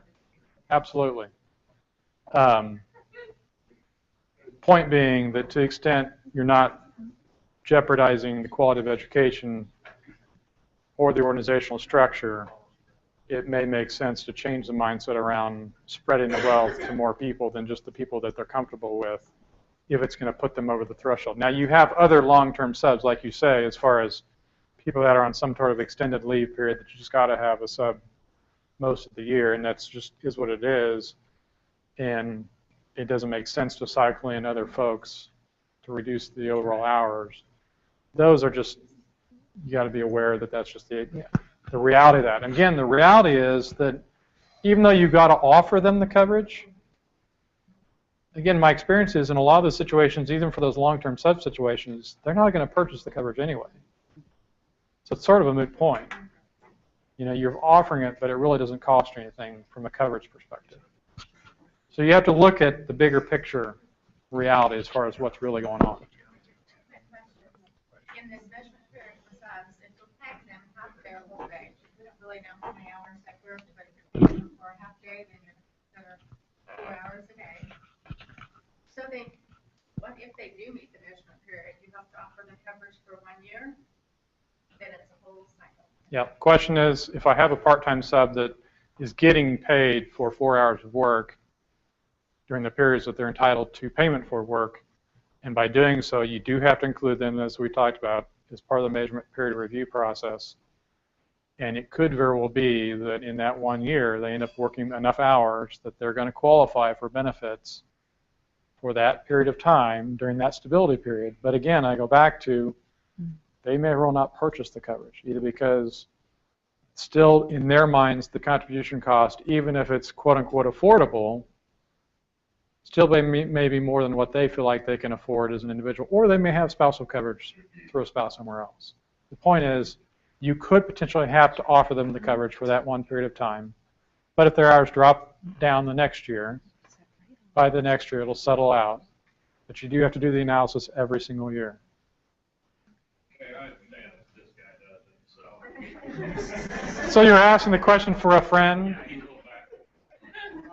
It's based 30 hours a week or 130 a month, right? Yep. And say for the sub that you hit 130 in 1 month, that's all it takes? No, it's 130.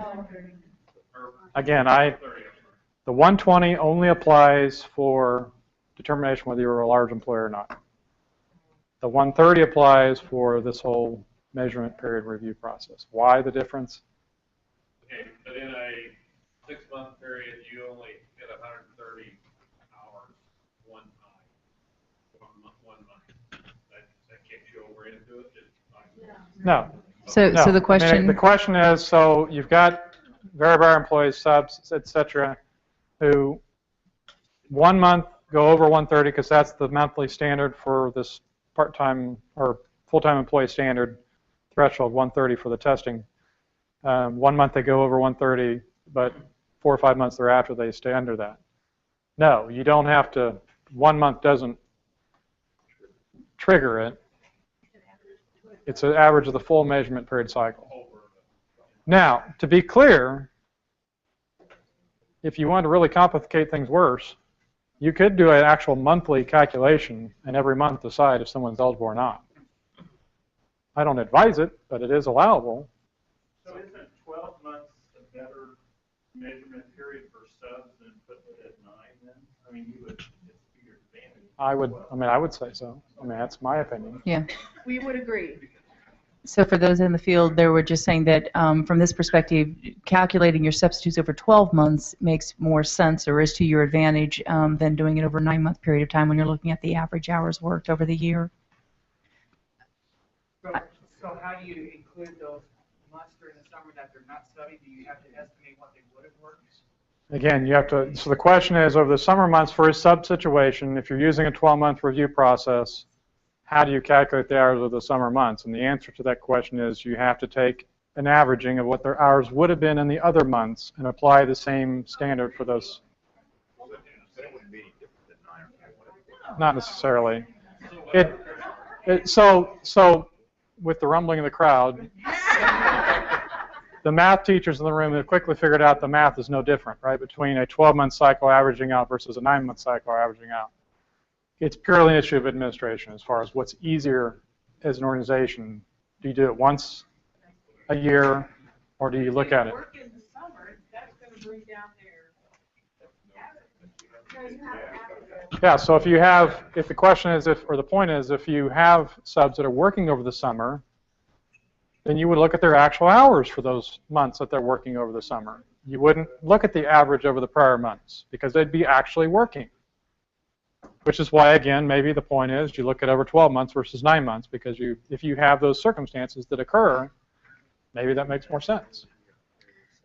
Remember, the law gave a provision to academic employers that you could not treat or penalize a person over the summer months because they don't work. Yeah, the point was really that the rules we're trying to get at is the inverse of what we're talking about here, which is you're going to look at a 12-month cycle and say that, well, they only work 9 months, and so you're diluting their hours over those summer months because they effectively work less than 30 because you're adding those summer months because they're still employed, and that's not what they're saying. They're saying is you can do it one of two ways. You can look at over 9 or 10 months, whatever the normal cycle is, calculated for those months and as an average, or add the average over the summer months so you don't dilute the hours for the full cycle. Can we set up our sub as 1099 vendors and not worry about all this? Yeah. The question No. is, can you make your substitutes 1099 versus W-2 employees? Sorry, I'm getting punchy.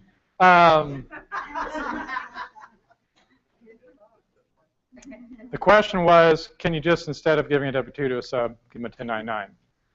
I said no. The longer answer is, if they are your employee, you're controlling what they do, how they do it. From an employment law perspective, from a tax law perspective, they're going to treat those folks, they should be your employee, not a contractor. So you have to pay them on W-2. Good try, though. Now, that having been said, there are organizations, there are districts I'm aware of that are starting to hire subs through other third parties, which would be okay. Again, with the proviso that they're not your employee, you're not controlling them, they're on call through that third-party agency. So maybe ESSDACK could do that. Who missed it, Carol? Oh, I missed it. So the follow-up point here was, so again, what I'm trying to say, and real quickly here, because I got to wind up. Of course, that creates a new problem for ESSDACK because now we have new employees on our insurance. So thank you very much. The one thing about that, because I have heard discussion about that as well, and it is a possibility that could happen, but the group that has the substitutes have to be in compliance with the law as well, so you may still have an insurance issue. And Brian, if I'm not mistaken, isn't there some provision in there that states that, so if I wanted to set up my company over here with 30, or how I want to stay under that 50, if I set up another company that does the same thing, there's still a way to catch me and say, well, really, you are a large employer, you just have multiple groups under your control or something to that effect. Yeah, I mean, there's the point, the point is, folks that are trying to get cute around the rules to stay under the thresholds, technically you might try to come up with those things, but IRS has been at this a while. They've figured out that, there are ways around these things, and one of the ways around it here, you've got the technical standards, the control group rules that do actually exist to say that structurally, if you're in control, and other than legally you have that responsibility as one group. But above all else, the big looming issue within the regulations is, no matter what we tell you about all these rules, you have a responsibility to reasonably comply. And if we determine that in our minds you are doing things to circumvent the purposes and intent of these rules to avoid providing health insurance, they negate that and they say you're going to have to comply. In a very vague way, but that's sort of the overarching theme of what they tell you. So, you can be somewhat creative around using, for example, I do believe that this concept, particularly for subs, of using third-party agencies to actually employ them, the kinder version of temp agency would be a PEO term in the industry, professional employee organization. Would be a way around that in terms of, from that district's perspective, in the administration of that. But to Carol and Deb's point, the law still says whoever that employer of those people is, they still have a responsibility to provide the coverage or pay the penalty. So you're either going to, as a district, when you hire those temps or those subs, your allocated cost of what it costs you to hire them, the insurance piece is going to be built in there. You just don't have the administrative hassle that goes with it, but somebody else can do it in a different format. And there are a number of organizations out there that is what they do, and specifically are designing programs around that and benefit programs around that. That's the other point, is these subs would not have your insurance necessarily. They could have some other insurance that could be better or worse than what you have. So there's pros and cons. Regarding the substitutes, obviously, you can get substitutes anytime through the month. They can walk in and they want to be on your sub list. Are we tracking them by the actual hire date? Like you might have one this week, one next week, or are we going to track them by the month? Well, like obviously this month it could be able potentially for a large amount of subs walking in the door wanting to be on your list. What is there? Because what you would potentially could be doing, you could be monitoring 4 different people that hired that month for a year if you're going by the actual hire date, or are we going to do it by month? Well- Or are you gonna say? First day after. That's what I mean, that's what I mean, are you tracking it? Is there? Okay, first of all, you had too much Mountain Dew. You're talking way too fast. I did this first, I Okay, let me break it down on the video. I apologize. In that context, you would have a different date of hire for whenever they start working with the district for those subs who are coming in as a newbie to the organization.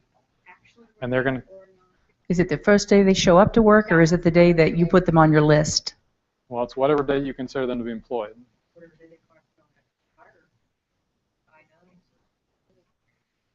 I'm not sure that I'm not sure that functionally it matters, because again, it's based on their actual hours that they work. Other than probably it's to your benefit to start their hire date sooner, even before they actually start working, because your clock starts ticking on your measurement period cycle as of that date. really could just put them in a month all together, If that's when they're hired and available.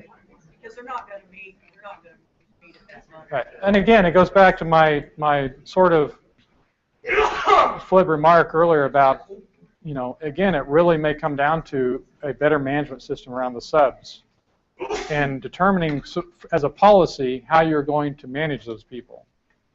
Because it could be a nightmare to have to keep track of them and keep track of all this. Whereas if you're going to simply say we're never going to let them go over 30, well, this all sort of goes away. Because you're going to manage their hours and you don't have to keep track of it. Now you still have to track the hours, you still have to do this. Okay, I had 2 more questions and I got to quit. There's one over at the back row somewhere. What's required to be shown on the W-2? Is it also cancer, specified fees, premiums? And I'm one of those that takes 3 months of summer out of the other 9 months pay, so that's kind of all wrapped up in there. What's required to be shown on the W-2? Okay, great question. Great segue to something other than this measurement period. Thank you. So recap. For organizations, you now have the responsibility to report the full cost of health insurance on a person's W-2. And in that context, it's not just the employee's contribution cost, it's the full cost, employee and employer contribution cost. But it's only for group health plan coverage. So what is not group health plan coverage is standalone dental, standalone vision, LTD, STD, cancer-only policies, other quote-unquote accepted benefits would not be included. Cancer would not be included typically. Again, it depends on the policy, but typically it's not because it's actually referred to as a fixed indemnity product typically. If they have a wellness benefit payable, it kicks it in, and we're Well, hearing that's, from some of the carriers that it does have to be. Again, like I said, I don't know the policy, but if it's truly a true cancer standalone policy that's just an indemnity product that you get paid a certain amount, regardless of the situation or circumstances, and there's no claim management around that, then it can be exempt. Whereas if there is some sort of wellness or other EAP or other component that wraps it back into the group health plan as a product on an overall basis, then you would have to include that. Same thing, dental and vision would have to be included as part of the medical plan costs if there's not a separate election and a separate policy. If they're not a standalone product, then they would also have to be included. So it really does, the answer to that really does depend on what the actual policy provides. Encourage them to get a written opinion from Yeah. the carrier. Yeah. Yeah. Okay, one last question, because then I got to get going. Yeah. Are we going to, I know we didn't manage that ourselves, but we didn't require at some point to turn in all our employees' management period so they Yeah, great question. And then again, that was in the materials.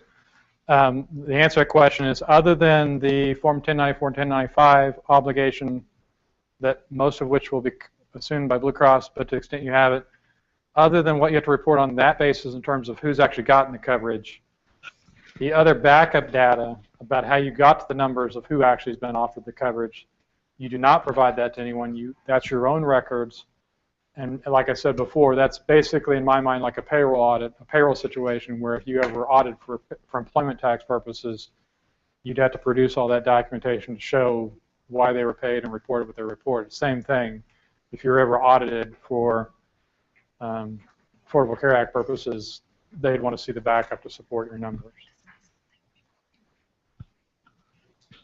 So whether it's electronic software, whether it's manual records, written records, something that shows how you got to your numbers, that's what they're looking for. And again, so this is why it naturally sort of fits with the payroll vendors to a certain extent, because they've already got a lot of the other hours records as well. So, all right, well, I got to get rolling to another meeting in Manhattan. So it's been a pleasure.